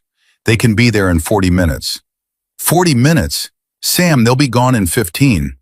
Then your man follows the van at a distance, and he calls me with a location the second they stop. Copy. Ryan switched to the radio. Danny, do not approach. When they leave, you follow. Keep distance. Call Sam Ortega at this number the second they stop moving. Got it. Danny's voice was tight. Ryan, they're loading heavy. This isn't a cleanup. This is a full evacuation. Whatever's in that unit, they're taking all of it. Stay on them. Ryan's next call was to Ox at Jessica's building. Status? Quiet. Too quiet. No sedan tonight. Nobody watching. Because they pulled the surveillance to help with the move. Derek is consolidating. He knows something's coming. What do you need? Double the watch. If Derek's pulling resources to move product, he might also be pulling resources to make a move on Jessica while we're distracted. Don't take your eyes off that building. Nobody's getting through, brother. Not tonight. Ryan paced the clubhouse. His mind ran scenarios the way it had in Afghanistan. Threat assessment, resource allocation, contingency planning. Derek was moving on 2 fronts. The drug operation was being evacuated. That meant the legal front, the custody hearing, the CPS case, was about to become his primary weapon. If the drugs disappeared, Derek could claim Jessica was lying. No evidence, no operation, no case. Just a bitter ex-girlfriend making accusations. And if Judge Hartley was still on the bench next Friday, Derek could walk into that courtroom clean. No drug charges, no evidence, just a concerned father seeking custody of his daughter from an unstable mother who associated with a motorcycle gang. Ryan called Diana Reyes. Diana, how fast can you escalate the recusal motion on Hartley? I filed it yesterday. The Judicial Review Board has 30 days to respond. We don't have 30 days. We might not have 30 hours. Derek is moving his drug operation tonight. If the evidence disappears before the DEA can seize it, the federal case collapses. And if the federal case collapses, Derek walks into family court with clean hands. Diana was quiet for 3 seconds. There's another option. I didn't want to use it because it's a grenade, but we're past careful. I have a former colleague in the state attorney general's office. If I can show her evidence that a sitting family court judge received campaign funds from a criminal enterprise, she can issue an emergency suspension. No 30-day review. Immediate. Do it. Ryan, this burns bridges. The legal community in this state is small. If I'm wrong about Hartley, you're not wrong. The money trail is there. Derek's shell company to Hartley's campaign. You traced it yourself. I traced a connection. A prosecutor needs proof. Bank records, transaction logs. That takes subpoena power I don't have. But the DEA does. Another pause. You want me to coordinate with your federal contact? I want you to call Sam Ortega tonight and tell him exactly what you told me about Hartley. If the DEA is raiding Derek's operation, they can seize financial records. Those records will show the payments to Hartley. 2 birds, 1 warrant. That's actually smart. Don't sound so surprised. I'll call him now. 9:07 p.m. Danny called. Van stopped. They pulled into a property south of Bernalillo, some kind of ranch, dirt road, gated entrance. I'm parked half a mile out. I can see headlights through the trees. New location? Has to be. Jessica never mentioned this place. Call Sam. Give him the coordinates. Already dialing. Ryan's phone rang again almost immediately. This time, a number he didn't recognize. He answered. Caldwell. Derek Phelps's voice, calm, almost cheerful. We need to talk. Ryan's blood went cold, then hot, then cold again. He gripped the phone and kept his voice level. How'd you get this number? Same way I get everything. I ask the right people. Listen, I know what you're doing. I know about the DEA. I know about Diana Reyes. I know about the recusal motion. I know everything. Then you know you're done. Derek laughed. It was a wrong sound, a sound that didn't match anything human. Done? I'm just getting started. You think seizing some product matters? You think arresting a few guys changes anything? I've rebuilt before. I'll rebuild again. But here's what you need to understand, Caldwell. Derek's voice dropped. What I can't rebuild, I burn. And what I can't burn, I bury. Is that a threat? It's a fact. Jessica belongs to me. Sophie belongs to me. You inserted yourself into something you don't understand. And now you've made yourself a variable I need to eliminate. Come try. I don't need to come to you. That's the part you haven't figured out yet. I don't need to go to Jessica's apartment. I don't need to go through your bikers. I just need one phone call.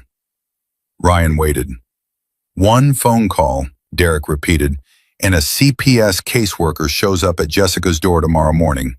One phone call, and Sophie is removed for emergency placement. One phone call, and by the time your lawyers and your federal friends sort it out, my daughter is with me. Legally, through the system you think is going to save her. Ryan's stomach dropped. He'd prepared for physical threats, surveillance, intimidation, violence. But Derek had just described something worse. Using Child Protective Services as a kidnapping tool. Legal abduction. A system designed to protect children, weaponized to steal one.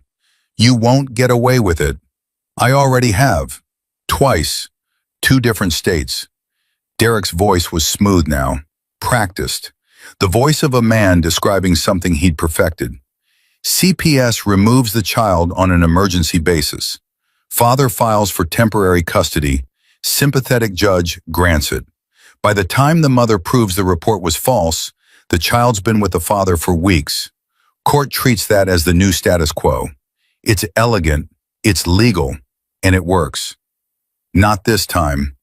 What's different this time? Your bikers? Your lawyer? Your DEA buddy? Derek's voice went cold. None of them can stop a CPS order. None of them have jurisdiction in family court. You can surround her building with 100 motorcycles, and a caseworker with a court order walks right through. Your bikers either step aside or get arrested for interfering with Child Protective Services. There's no version of this where you win, Caldwell. There never was. The line went dead. Ryan stood in the empty clubhouse, phone pressed to his ear, listening to nothing. His hands were shaking, not from fear, from the realization that Derek Phelps was smarter than he'd estimated, more methodical, more patient. The beating in the parking lot, that was his weakness, his lack of control. But this, the legal manipulation, the CPS weaponization, the systematic dismantling of a mother's rights, this was his strength, and he'd been perfecting it for years. Ryan called Diana. She answered on the first ring. Diana, new problem. Derek just called me directly. He's planning to trigger an emergency CPS removal of Sophie tomorrow morning. Fabricated report, emergency placement. He's done it before in other states. Diana's voice went sharp. He told you this? Directly? On the phone? He's not even hiding it. That's either stupidity or confidence. Can you prove the call happened? My phone logs it, but he used a burner. It'll trace to nothing. Okay, listen carefully. An emergency CPS removal requires a signed order from a family court judge. In this county, that's Judge Hartley. Judge Hartley, Who is compromised? Who will sign whatever Derek's lawyer puts in front of him? Ryan, if Hartley signs an emergency removal order, it's legally binding. Even if we appeal immediately, the removal happens first. Sophie goes into temporary placement, which if Derek's lawyer is ready, means she goes to Derek within hours. How do we stop it? Two ways. First, we get Hartley suspended before tomorrow morning. That means my contact at the AG's office needs to act tonight. Second, even if the removal order is signed, it needs to be served by a CPS caseworker. If we can get to the caseworker first, if we can show them the fabricated nature of the report, they have discretion to delay the removal pending investigation. Who's the caseworker? I don't know yet. CPS assigns them when the report is filed. But I know people in that office. Let me make calls. Make them fast. 9:32 p.m. Ryan called Jessica. He didn't want to. Every call added weight to a woman already carrying more than any person should bear. But she needed to know. He told her everything. The CPS threat, the emergency removal plan, the compromised judge, the timeline. Jessica didn't scream, didn't cry, didn't panic. Her voice went flat and dead, and that was worse than all of those things combined. He did this to a friend of mine in Montana, Jessica said, 3 years ago. Her name was Sarah. He helped her ex-husband do exactly what he just described to you. Emergency CPS removal. Fabricated report. By the time Sarah got a hearing, her daughter had been with the father for 6 weeks. The court said changing custody again would be disruptive to the child. Sarah never got her daughter back. That's not going to happen here. You keep saying that. You keep saying that won't happen, and not this time, and I promise. But you're fighting a man who has been doing this for years. He knows the system better than your lawyer does. He knows the loopholes. He knows the weak points. He knows exactly which pressure to apply and when. Jessica. If they come for Sophie tomorrow, I'm taking her and I'm running. I don't care about the case. I don't care about the DEA. I don't care about anything except keeping my daughter. If you run, he wins. You become the unstable mother who fled with the child. Every court in the country sides with him. At least Sophie would be with me. For how long? He found you every time. You said it yourself. And next time, you won't have us. The silence stretched. Ryan could hear Sophie in the background, laughing at something Lucas said. The sound of a child who didn't know that her entire future was being decided by phone calls in the dark. What do you need me to do? Jessica finally said. Stay put. Don't run. Trust the process one more night. One more night. That's all I've got left, Ryan. That's all we need. 10:15 p.m. Sam Ortega called. Ryan, we got the van. Bernalillo property. My Albuquerque team is on site. We've been watching for 30 minutes. They're unloading into a barn on the property. Estimated 60 to 80 pounds of methamphetamine. That's the whole operation. It's enough? It's enough. I've got a federal judge on the phone right now. Warrants are being signed as we speak. We move at midnight. Sam, there's another piece. The financial records. Derek's been funneling drug money through the laundromat on Highway 25 into a shell company. That shell company made a payment to a family court judge named Richard Hartley. I need those financial records seized tonight. Ryan, I can't just add locations to a federal warrant like items on a grocery list. You can, if they're part of the same criminal enterprise. The laundromat is where the money gets laundered. The money goes to the judge. The judge is about to sign an illegal custody order that removes a 6-year-old girl from her mother. It's all connected. One operation, one warrant. Sam went quiet. Ryan could practically hear him thinking, I'll add the laundromat. But Ryan, if the financial records don't show what you think they show, they will. You're betting a lot on that. I'm betting on Jessica Marshall, who lived with this man for 3 years and watched every dollar he moved. She hasn't been wrong about anything yet. Midnight, Sam said. We move at midnight. Stay off the radio. Stay away from all target locations. And Ryan, keep your people away from the Bernalillo property. If any Hell's Angels are within a mile of that raid, defense attorneys will claim contamination of evidence. Understood. We'll be at Jessica's building, nowhere else. Good, Sam paused. And Ryan, thank you. We've been chasing this network for 10 months. Your girl Jessica just handed us the whole thing in one conversation. She's not my girl. She's a mother trying to keep her kids alive. Same thing tonight. 11:47 p.m. Ryan rode to Jessica's building. Ox met him in the parking lot. All quiet, dead quiet. No sedan, no watchers, nothing. Because he's expecting CPS to do his work for him tomorrow. He doesn't need to come here. He just needs a judge to sign a piece of paper. Can we stop it? Diana's working on it. Sam's raiding the drug operation at midnight. If they seize the financial records from the laundromat, we can prove Hartley is bought. That gets him suspended. No judge, no order. No order, no removal. That's a lot of ifs, brother. I know. Ryan went inside. Jessica was awake, sitting at the kitchen table, staring at nothing. Karen sat beside her, 2 mugs of cold coffee between them. Lucas was asleep on the couch. Sophie was asleep in the bedroom, the door cracked open, a nightlight casting a warm glow. You should sleep, Ryan said. I packed a bag, Jessica said, for Sophie. Change of clothes, her toothbrush, her favorite stuffed rabbit, her birth certificate, her social security card. Everything she'd need if I had to grab her and go. Ryan looked at the bag by the front door. Small, pink, a child's entire life compressed into something a mother could carry while running. You won't need it. I've packed that bag 11 times in 3 years. Every single time I've needed it. This is the last time. You don't know that. No, but I believe it. And right now belief is all we've got. Karen reached across the table and took Jessica's hand. I believe it too, Jess. These men aren't going anywhere. Jessica looked at Ryan, really looked at him.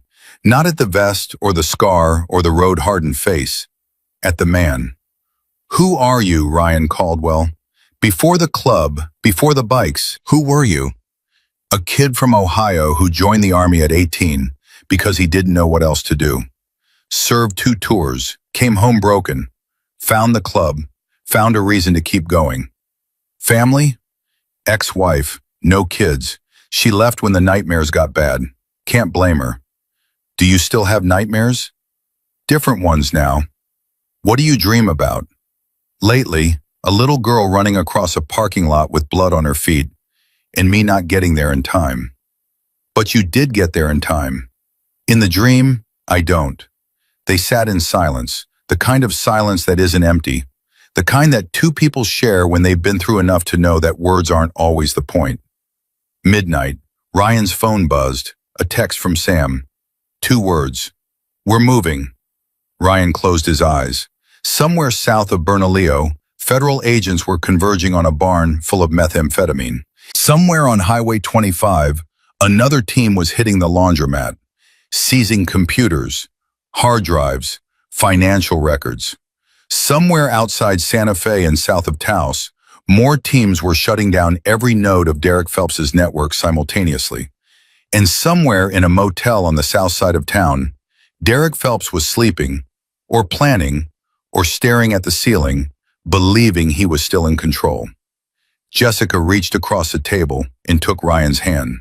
She didn't say anything, neither did he. Karen watched them both and said nothing. 3 people in a kitchen at midnight, waiting for the world to change. 12:17 a.m. Sam called. Bernalillo is secured. 73 pounds of methamphetamine seized. 2 arrests, both cooperating. The laundromat? Teams on site now, computers seized, financial records being cataloged. Sam's voice lifted. Ryan, Initial review shows wire transfers to 6 different entities, including a campaign fund registered to a Coconino County judicial candidate. Hartley, we'll need forensic accounting to confirm, but it's there, black and white. Can Diana use this for an emergency suspension? I'm sending her a preliminary report right now. It's enough for the AG's office to act. Ryan looked at Jessica, who was watching him with both hands pressed against her mouth, eyes wide, barely breathing. It's happening, Ryan said. They got the drugs. They got the money trail. They got the connection to Hartley. Jessica's hands dropped to the table. She let out a sound that was half sob, half laugh. The kind of release that happens when a pressure you've been holding for years suddenly lifts by a single, critical degree. Karen pulled Jessica into her arms. Both women shaking, both women crying, both women holding on. Is it enough? Jessica whispered. Diana will know. 2:33 a.m., the final call. Sam Ortega.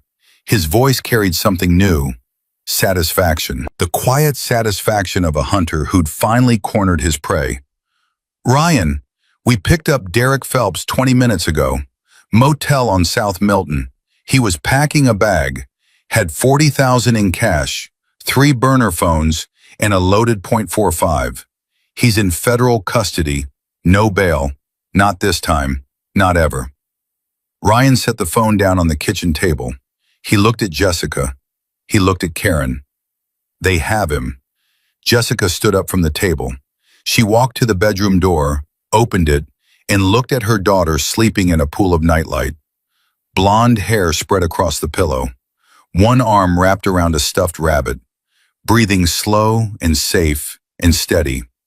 She stood there for a long time, not moving, not speaking, just watching her daughter sleep the way only a mother watches, memorizing the peace of it, the safety of it, the miracle of a child who is still here, still whole, still hers. Then she walked back to the kitchen, sat down across from Ryan Caldwell, and said 5 words. He can never come back? Never. Jessica put her head on the table and wept. Not from fear, not from pain, from the absence of both. From the sudden, staggering weight of relief that comes when a 3-year war ends at a kitchen table at 2:30 in the morning. And the only sounds are a mother crying, a clock ticking, and children breathing safely in their sleep. Ryan sat with her. He didn't touch her, didn't speak. He just sat in a plastic kitchen chair in a small apartment and let a woman feel safe for the first time in 3 years. Karen stood, walked to the couch where Lucas slept, and pressed her lips to her son's forehead. The boy stirred. Mom? Go back to sleep, baby. Everything's okay. Is it over? It's over. Lucas closed his eyes. A small smile crossed his healing face. The first real smile since the tire shop. Outside, Ox Harrigan leaned against his motorcycle. His phone buzzed. A text from Ryan. 2 words. It's over. Ox read it twice. Then he looked up at the window where a nightlight glowed warm and steady. No, brother, he said quietly to nobody. It's just beginning. The first morning without fear felt wrong to Jessica. She woke at 5:47 a.m. the way she always did, heart pounding, hands reaching for Sophie, ears scanning for sounds that meant danger. The truck engine outside, the heavy footsteps, the voice through the walls that made her blood freeze. But the sounds weren't there. Just birds, just Lucas snoring softly on the couch, just Sophie breathing beside her, still asleep. One small hand curled around Jessica's wrist like she was holding on, even in her dreams. Jessica lay there for 20 minutes, staring at the ceiling, waiting for the fear to come back. It didn't. And that absence, that empty space where terror used to live, was the most disorienting thing she'd ever felt. Like stepping off a cliff and finding solid ground where there should have been nothing. Her phone buzzed. Diana Reyes, it's done. Judge Hartley was served his suspension at 6 a.m. His office is locked. His docket is frozen. Judge Patricia Vega has been assigned all pending cases, including Derek's custody petition. Diana paused. She reviewed the file this morning and dismissed it outright. Her exact words were, "This petition is a transparent attempt to weaponize the family court system against a domestic violence survivor. Dismissed with prejudice." Jessica couldn't speak. She pressed the phone against her ear and breathed. "With prejudice, Jessica, that means it can never be refiled. Ever." "Ever," Jessica repeated like she was testing whether the word was real. "There's more. The CPS investigation based on Derek's fabricated report has been closed. The caseworker reviewed the evidence, including Derek's federal arrest, and determined the report was filed in bad faith. It's been expunged from your record. As far as the system is concerned, it never happened." "It never happened," Jessica whispered.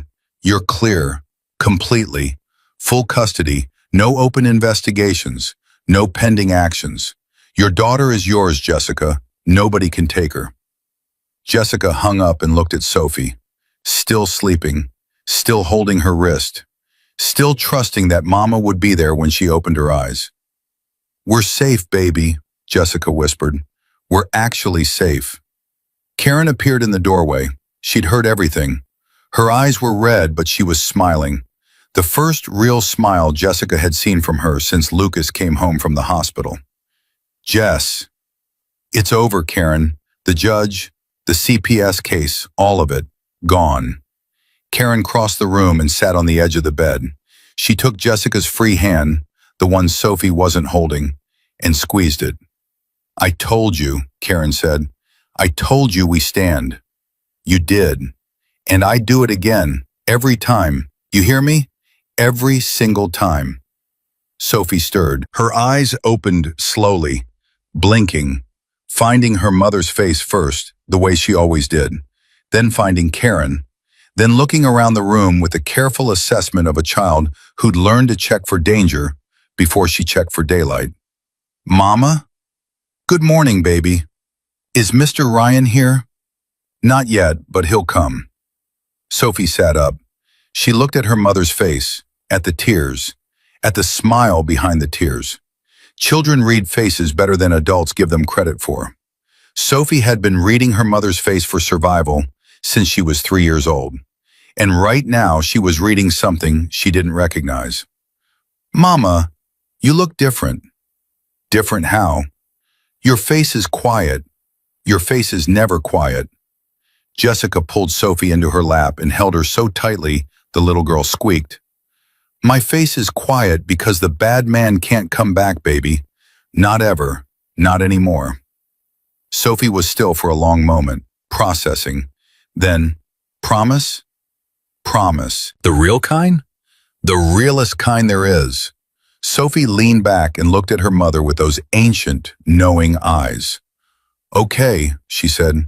"Can I have pancakes?" Karen laughed. The sound broke something open in the room, something tight and held and pressurized. Jessica laughed too. Then she was crying and laughing at the same time, and Sophie was looking at both women like they'd lost their minds, which made Karen laugh harder, which made Jessica cry harder, and Lucas called from the couch, "What's happening? Why is everyone being weird?" And that made all three of them laugh until the apartment felt like something it had never felt like before. A home. Ryan arrived at 9 a.m. He knocked, 2 sharp raps. Jessica opened the door. She looked different. He couldn't say exactly how. The same sandy blonde hair, the same blue eyes, the same face that had aged a decade in 3 years. But something behind all of it had shifted. The wound was still there, but it had stopped bleeding. "Diana called," Jessica said. "I know. It's really over?" "It's really over." Jessica stepped aside. Ryan walked in. Sophie was at the kitchen table eating pancakes that Karen had made.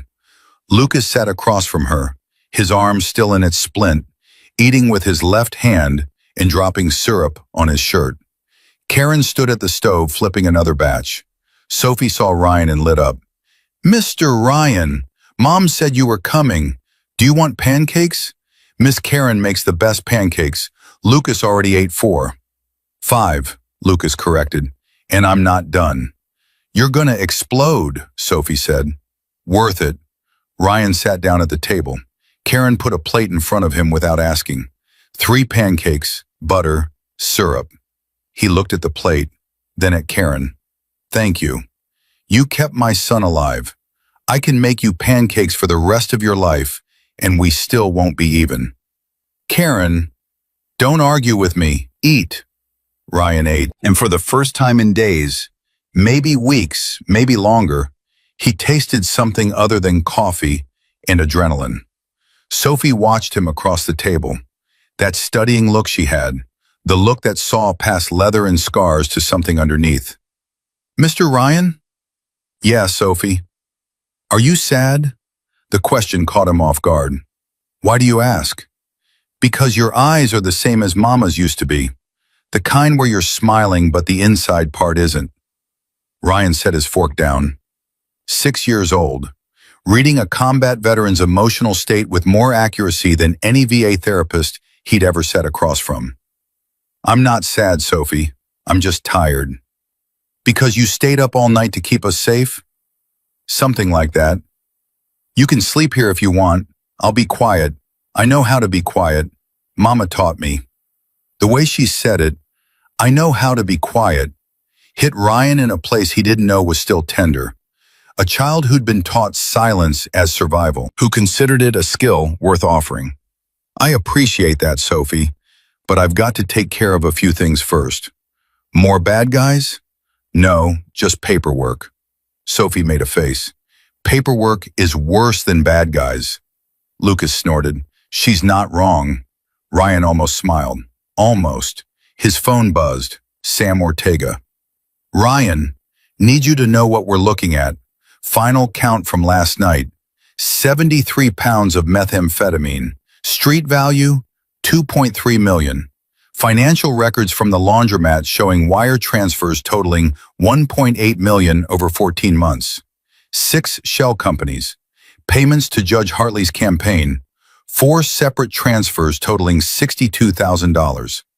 Plus cash payments to a CPS supervisor named Dale Weston. A CPS supervisor? You're telling me Derek had someone inside Child Protective Services? We arrested Weston at 6 this morning. He's cooperating, fully. He's giving us everything, every fabricated report, every manipulated investigation, every case where Derek used CPS as a weapon. And Ryan, it wasn't just Jessica. Weston helped Derek do this to 3 other women in 2 states. Same playbook every time. Ryan closed his eyes. 3 other women. 3 other mothers who'd lost their children through a system that was supposed to protect them. Can those cases be reopened? The AG's office is already on it. Diana Reyes has been calling them all morning. She's got a list of names. Women who lost custody. Children who were placed with abusers. Sam paused. You didn't just take down a drug dealer, Ryan. You broke open a machine that was chewing up families and spitting out the pieces. Jessica broke it open. I just answered when her daughter asked. However you want to frame it, brother, results the same. Ryan hung up. Jessica was watching him from across the kitchen. She'd heard enough to understand. Other women? She said. 3 others. Same thing Derek did to you. CPS reports. Custody manipulation. Same supervisor on the inside. Jessica sat down slowly. Sarah, my friend in Montana, the one who lost her daughter. They're reopening her case. All the cases. Jessica pressed both hands against her face. Karen was beside her instantly, one arm around her shoulders. He was doing it to other people, Jessica said through her hands. The whole time. I thought I was the only one. I thought I was crazy. I thought maybe I deserved it because... Stop. Karen's voice was sharp. You never deserved any of it. Not 1 second. But if I'd talked sooner, if I'd gone to the feds earlier, those other women might still have their kids. You talked when you could, Ryan said, when someone showed up who was worth talking to. You can't blame yourself for the failures of every system that failed before us. Jessica lowered her hands. Her eyes were raw. Sarah, can I call her? Can someone get me her number? Diana's already working on it. I want to talk to her. I want her to know it's not over. Not for her. Not anymore. That afternoon, the call started. Diana Reyes worked the phones for 6 straight hours. By evening, she had names, case numbers, court records. 3 women, 3 states, 3 custody decisions built on fabricated CPS reports and paid-off officials. Montana, Sarah Kinney, lost custody of her 7-year-old daughter Emma 14 months ago. The father, Derek's associate, had used the same playbook. Fabricated neglect, emergency removal, sympathetic judge. By the time Sarah proved the reports were false, the court called the new arrangement established. Texas, Maria Torres, lost her twin boys age 5 2 years ago. Same pattern, same CPS manipulation. Different supervisor but connected to the same network.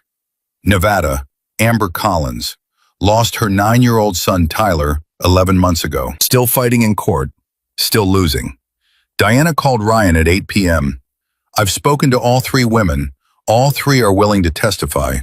All 3 can corroborate the pattern, the fabricated reports, the CPS manipulation, the money trail. If the AG's offices in Montana, Texas, and Nevada coordinate with the federal prosecution, every one of these custody decisions can be challenged. How long? Months, maybe longer. The courts move slowly. Those kids don't have months. I know, Ryan, but the law is the law. We have to work within it. The law is what Derek used as a weapon for 3 years. And the law is what's going to fix it. Trust me, I've done this before.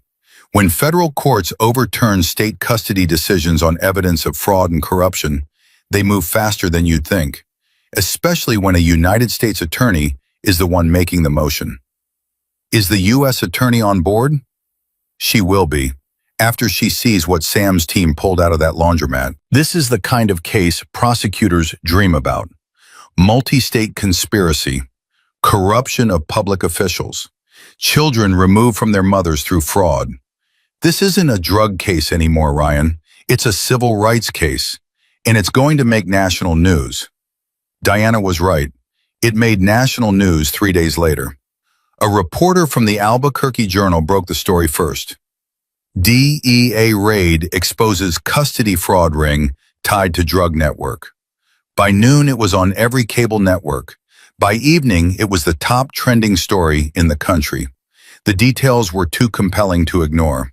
A 6-year-old girl running barefoot into a biker bar. Hell's Angels riding to rescue a beaten child.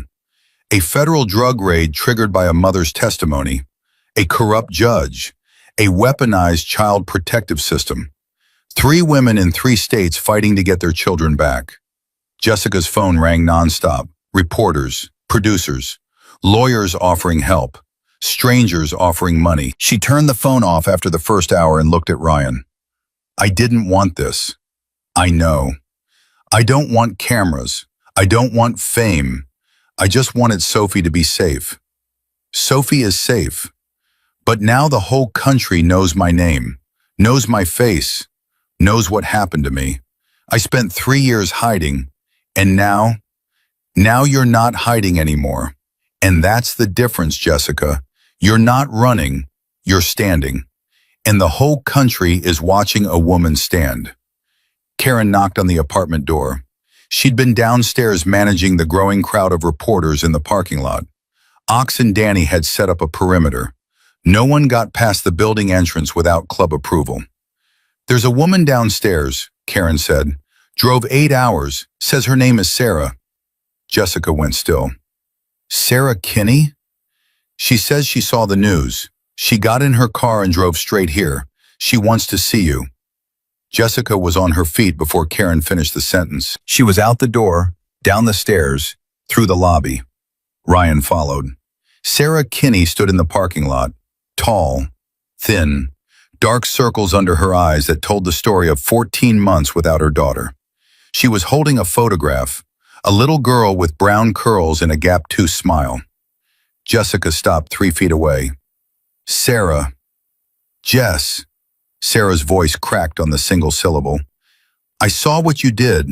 I saw on the news. They said the CPS cases are being reopened. They said, she couldn't finish. They're being reopened, Jessica said. All of them. Yours, Maria's, Amber's. The federal prosecutor is filing motions this week. Sarah pressed the photograph against her chest. Emma, my baby. I haven't held her in 14 months. He took her, Jess. The same way Derek tried to take Sophie. The same people, the same system. I know. And you stopped it. Sophie stopped it. A bunch of bikers stopped it. I finally talked. You talked. Sarah's voice broke completely. That's the thing nobody understands. How hard it is to talk. How many times I opened my mouth and nothing came out because I was so afraid that she couldn't finish. Jessica closed the distance and pulled Sarah into her arms. Two women, two mothers, connected by the same monster, the same broken system, the same 3 years of silence and running and loss. They stood like that for a long time. Ox and Danny looked away. Even bikers know when a moment is sacred. Ryan watched from the lobby door. His phone buzzed. Sam, turn on the news. I've seen it. Not that. The U.S. attorney just held a press conference. She's announced a federal task force, multi-state, investigating the use of child protective services as a weapon in domestic violence cases. They're calling it Operation Guardian Shield. Guardian Shield, named after your club's volunteer program, Ryan. The one Bull set up last week, the security escorts for DV survivors. The feds like the name. They're using it. Ryan leaned against the wall. Bull Donovan had started the Guardian Shield program 4 days ago, a volunteer network where Hell's Angels chapters across the Southwest provided security escorts, safe transport, and emergency response for families fleeing domestic violence. It was supposed to be small, local, a handful of chapters helping a handful of families. Now the federal government had adopted the name for a national task force. Sam, how big is this going to get? Big. The AG offices in Montana, Texas, and Nevada have opened investigations. Dale Weston, the CPS supervisor, is cooperating fully. He's naming names in 4 states. Other supervisors, other judges, other lawyers. This thing goes deeper than any of us thought. How deep? We've identified 11 cases so far. 11 women who lost custody of their children through fabricated CPS reports connected to this network. 11 families destroyed by the same machine. 11. And counting. Weston says there are more. He just doesn't remember all the names. Ryan hung up. He looked at Jessica and Sarah, still holding each other in the parking lot. He thought about 11 women, 11 mothers, 11 sets of children ripped from their homes by a system that was supposed to protect them. And he thought about Sophie, 6 years old, sandy blonde braids, yellow sundress torn at the hem, running barefoot across a parking lot because she believed that strangers would help. One child's faith. That's what had cracked this open. Not a federal investigation, not a legal strategy, not a multi-state task force. A little girl with bleeding feet who grabbed a biker's vest and said, "Please." 2 weeks later, the federal indictments came down. Derek Phelps, Wade Kemp, Nate Furlow, Carlos Medina, the Albuquerque supplier, Dale Weston, the CPS supervisor, 11 other members of the distribution network, conspiracy to manufacture and distribute methamphetamine, interstate drug trafficking, money laundering, assault on a minor, witness intimidation, corruption of a public official, fraud upon the court. The evidence was overwhelming.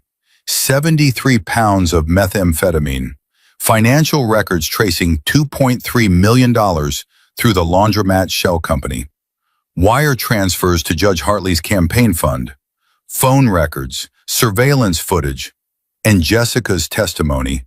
Detailed, precise, devastating, corroborated by every piece of physical evidence the DEA had spent 10 months assembling. Derek's lawyer, Victor Ashland, withdrew from the case the day the indictments were announced. No explanation, no statement. He simply filed a motion to withdraw and disappeared from the legal record like a man who'd realized exactly which side of history he was standing on. Derek Phelps went to trial 4 months later. He didn't take a plea deal. He told his public defender he'd rather die than admit defeat. The jury didn't care about his preferences. They deliberated for 3 hours. Guilty. Every count. The sentencing hearing was held on a Tuesday. Jessica attended. She didn't speak. She didn't need to. She sat in the gallery with Lucas on one side and Sophie on the other. Karen sat behind them, one hand on Lucas's shoulder, and she watched as a federal judge sentenced Derek Phelps to 24 years in federal prison. No parole, no early release, no appeal that any court would entertain. Derek looked at Jessica as they led him away, not with rage this time, not with that broken, predatory smile. He looked at her with something she'd never seen in his eyes before. Defeat. Total, irreversible defeat. The look of a man who'd spent his entire life believing he could control everything, finally facing the one thing he couldn't control. The consequences of his own cruelty. Jessica held his gaze. She didn't flinch. She didn't look away. She let him see it, the woman he'd beaten, hunted, terrorized for 3 years, sitting upright in a courtroom with her daughter beside her. Free. Then she stood, took Sophie's hand, and walked out into the sunlight. Karen was waiting outside the courthouse. The two mothers embraced, long, tight, the kind of hug that holds 3 years of fear and 6 months of fighting and one unshakable truth. They had stood together and they had not fallen. Lucas stood beside them. His face had healed. The stitches were out. The bruises had faded to yellow-green shadows that would disappear in another week. But the scar above his left eye would stay. He didn't mind. He'd earned it. Sophie tugged on Lucas's sleeve. Is the bad man gone for real? For real, Soph. 24 years. You'll be 30 before he gets out. 30 is old. Ancient, Lucas agreed. Will you still be my friend when I'm 30? Lucas looked down at her. 13 years old, a scar on his face, steel in his spine that hadn't been there 4 months ago. Soph, I'll be your friend when we're 100. Promise? Promise. Ryan was leaning against his motorcycle in the courthouse parking lot. Ox beside him, Danny, Marco, Cody, Pete. 14 bikes in a row. The same 14 that had been parked outside Dusty's on that Saturday afternoon that changed everything. Jessica walked over to him. Sophie was holding her hand. Karen and Lucas followed. It's done, Jessica said. It's done. 24 years. 24 years. Jessica looked at the line of motorcycles, at the men in leather vests who'd given up their sleep, their safety, their routines to protect 2 families they'd never met. Ryan, I don't know how to thank you for what you've done. You don't have to. I want to. Then live, Jessica. That's the thanks. Take Sophie home. Let her draw pictures. Let her ride a bike. Let her be 6 without being afraid. That's what all of this was for. Sophie released her mother's hand and walked to Ryan. She stood in front of him, eye to belt buckle, and reached up with both hands. Ryan knelt, eye to eye, the same position from that first day when a terrified child had grabbed his vest and begged for help. But today, Sophie wasn't crying. She was grinning. Mr. Ryan, I have a question. Shoot. When I'm big enough, can I ride with you? Ryan looked at this child, 6 years old, bandaged feet finally healing, sandy blonde braids, clean and neat today, eyes that had seen more darkness than most adults would see in a lifetime, and still somehow, impossibly, still held light. Sophie Marshall, some of the best riders I've ever known are women, tougher than most men, faster too. Really? Really? Then I'm going to be a biker, and I'm going to help people, like you helped us. Then you will. Promise? Ryan put his hand on her shoulder. Light. The weight of one man telling one child, I hear you. I believe in you. Your future is yours. Promise. Sophie threw her arms around his neck. Ryan caught her, held her.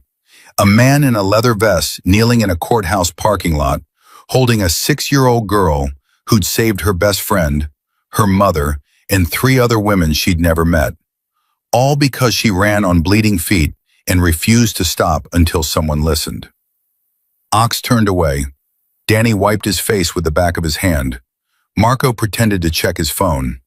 Bikers don't cry, except when they do.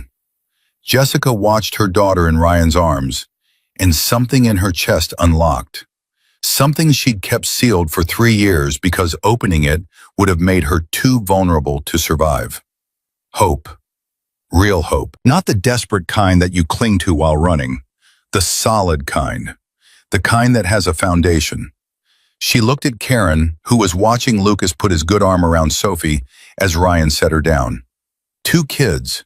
A 13-year-old boy with a scar on his face and a 6-year-old girl with scars on her feet, standing together in the sunlight outside a courthouse where a monster had just been locked away forever. Karen, yeah? Thank you for opening your door. Karen smiled. Thank you for knocking. Ryan stood up. His knees ached. His knuckles, the ones that had connected with Derek's jaw on that first day, still carried a ghost of soreness. The scar on his cheekbone pulled tight. He looked at his brothers.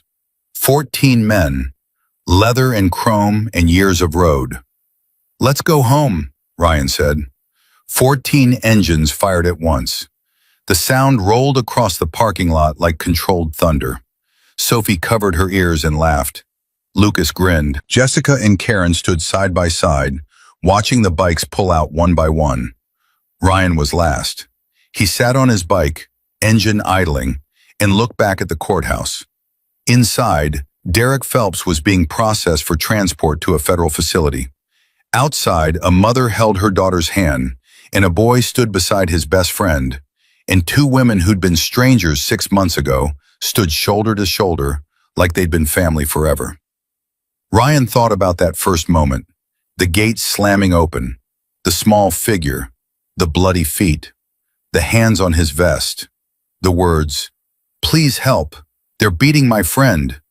He'd answered, that was all. And the rest, every rescue, every raid, every sleepless night, came from that single moment of choosing to say yes. Ryan pulled out of the lot and rode toward the highway. The sun hit his face. The road opened up ahead.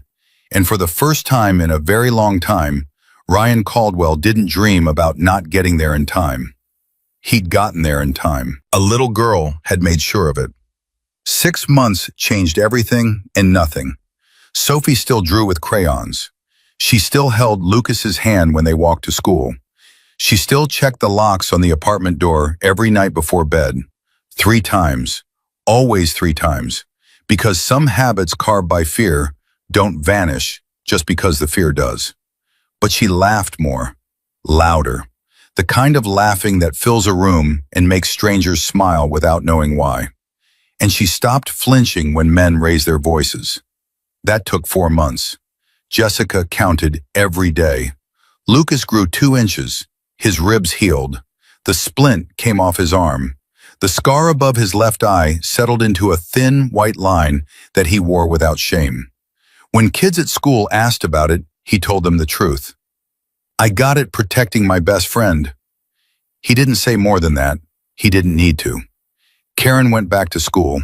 Nights, weekends, every spare hour between her shifts. She'd been talking about getting her nurse practitioner license for years, always putting it off, always finding reasons why the timing wasn't right. But something had shifted in her after that day at the tire shop.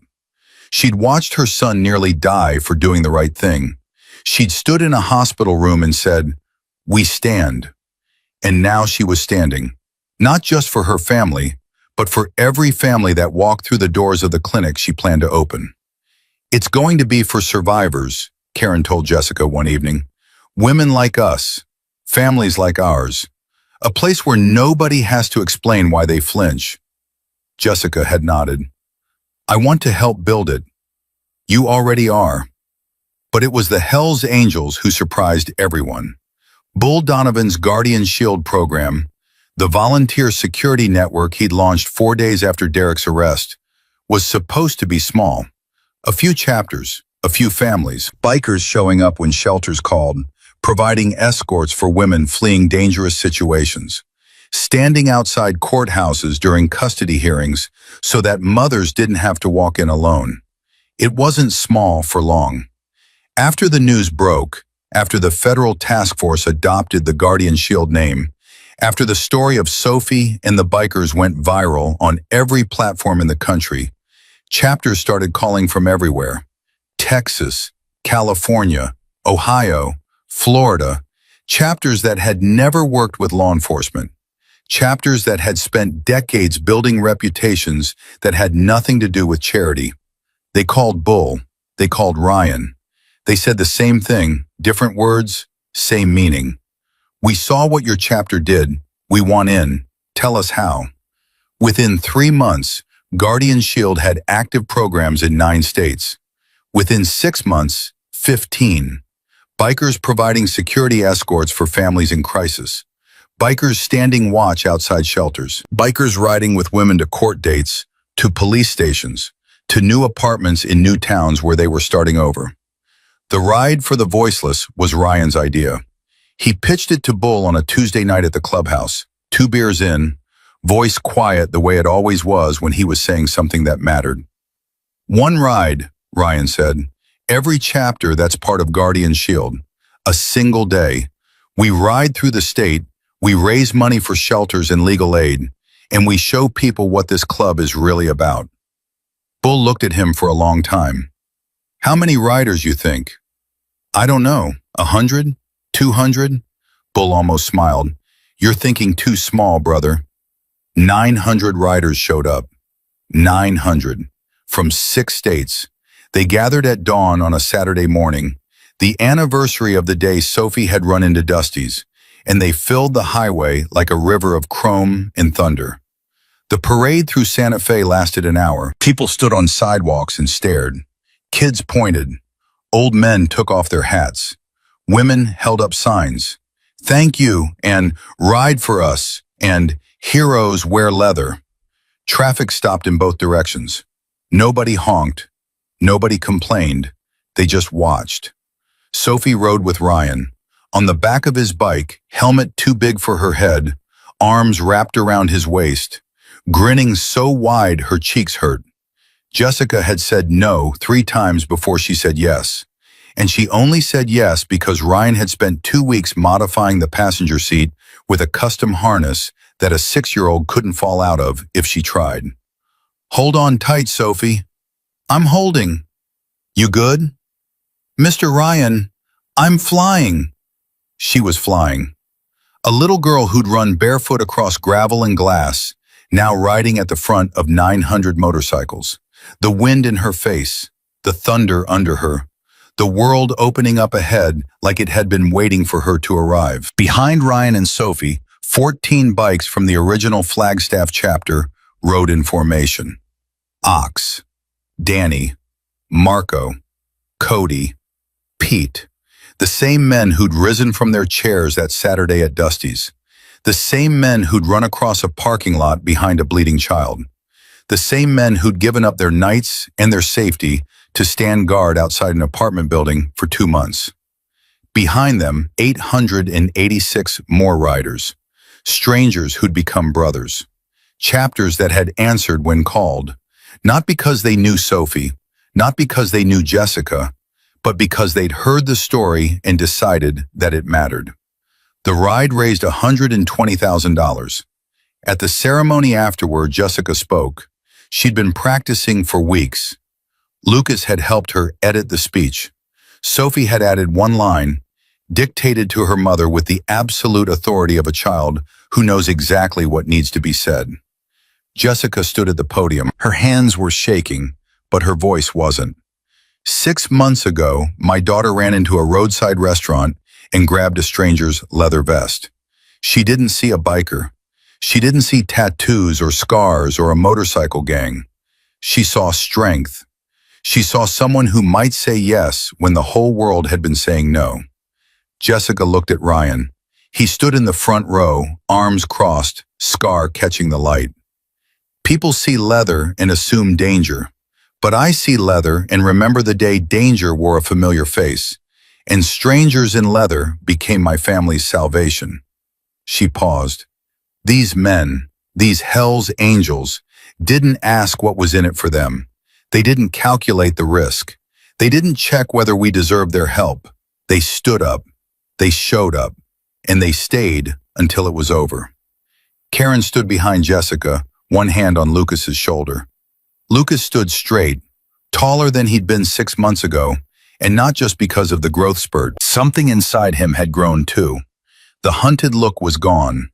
In its place was something steadier, something that looked like the beginning of the man he'd become. I spent 3 years running, Jessica continued. 3 years believing that the world didn't have room for women like me, that the system would never protect us, that we were on our own. Her voice cracked. She let it crack. She didn't try to smooth it over. I was wrong. I was wrong because of one little girl who still believed, who ran on bleeding feet because she still believed that if she asked for help, someone would come. And someone did. Sophie walked to the microphone. She carried a painted canvas, her updated version of the crayon drawings she'd made in the hospital all those months ago. More detailed now, more colors. 14 bikers in a circle, shields raised protecting a woman, a boy, and a girl. Above them, in careful red letters, "Sometimes heroes ride Harleys." She held it up for the crowd to see. Then she turned and presented it to Ryan. "For the clubhouse," Sophie said. Her voice was clear and strong, reaching every corner of the crowd. "So new people know, if someone asks for help, you say yes." The crowd erupted. Bikers, survivors, families, officers, reporters, strangers. A standing ovation that lasted 2 full minutes. 900 people on their feet for a 6-year-old girl holding a painting and a truth that didn't need explanation. Ryan took the canvas with both hands. He looked at the painting, at the 14 stick figures in black leather, at the woman and the boy and the girl they protected, at the words across the top in a child's careful handwriting. He tried to speak, couldn't. Tried again, couldn't. Ox put a hand on his shoulder from behind, didn't say anything, didn't need to. Ryan knelt down, eye to eye with Sophie, and said the only words he could find. "It's going on the wall, right next to the VA flag, place of honor. You promise?" "I promise." "The real kind?" "The realest kind there is, Sophie." The years moved forward the way years do, slowly when you're living them, impossibly fast when you look back. Jessica became the director of a domestic violence advocacy center that partnered with Guardian Shield.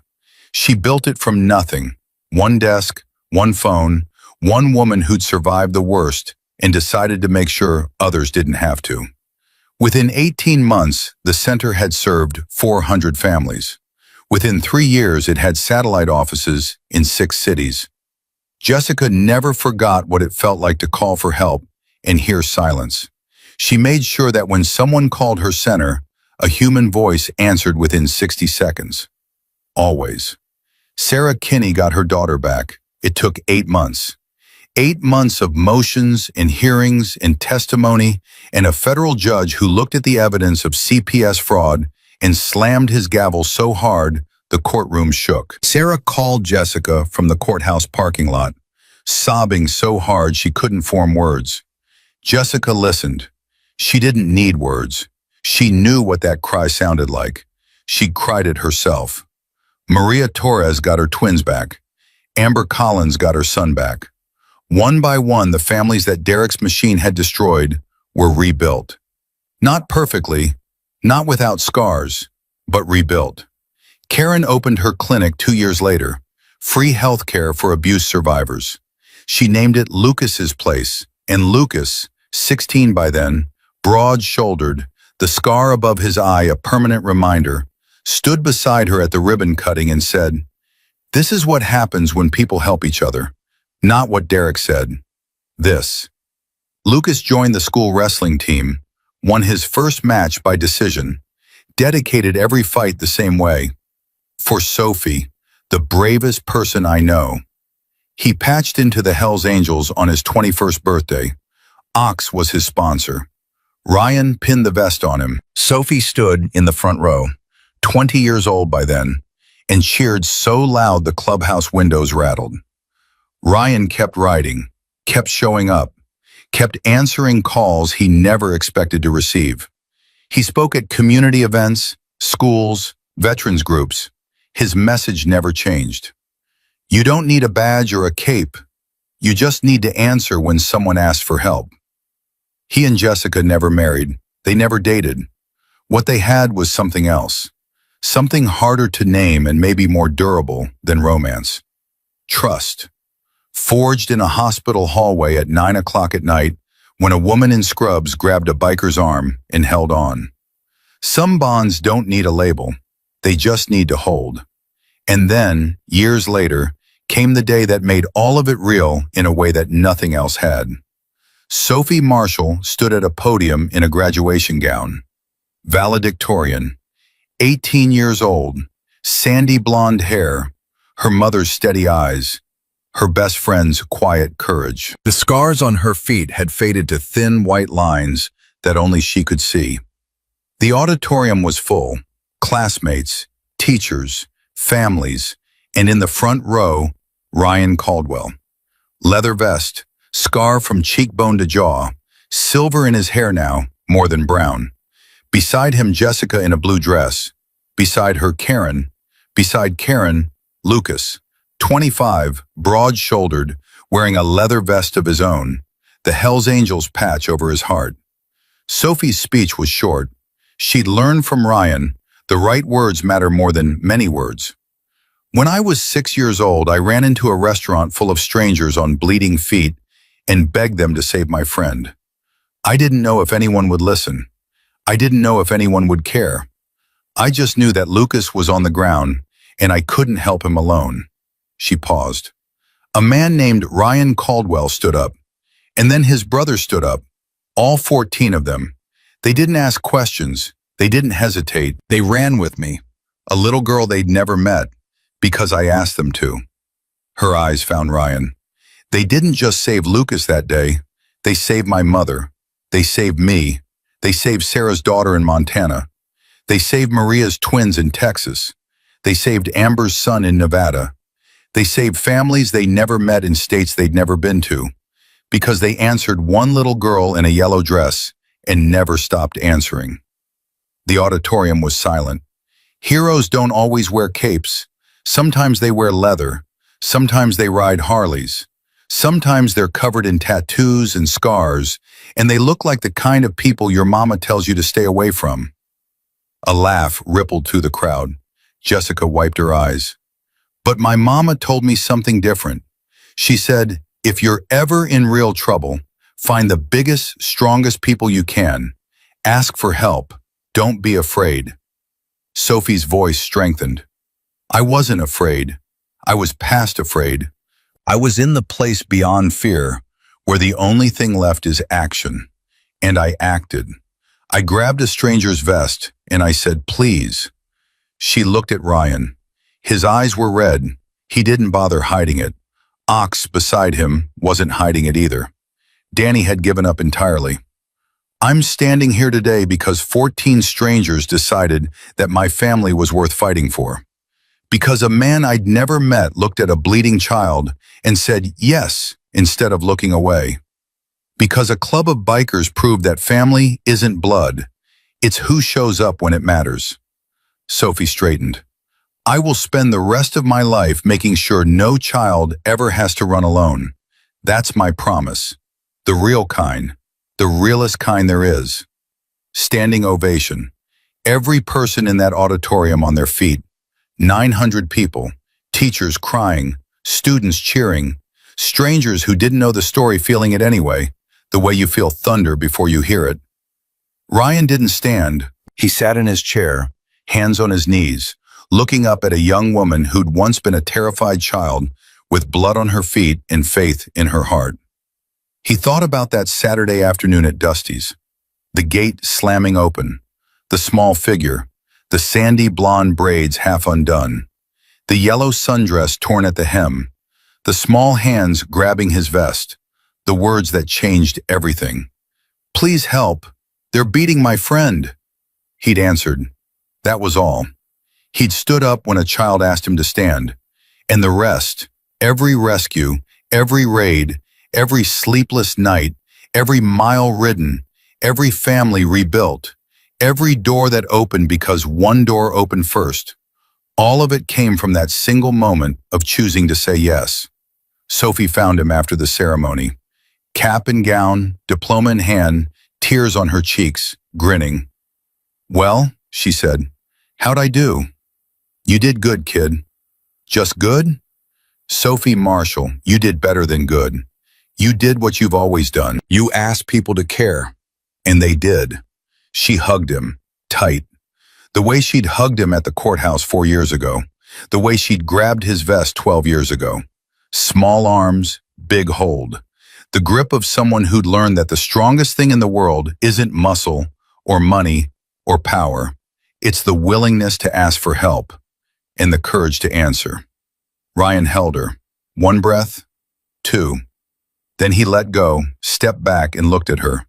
This young woman, this valedictorian, this girl who would spend her life keeping the promise she'd made on a stage in front of 900 people. "Go celebrate," Ryan said.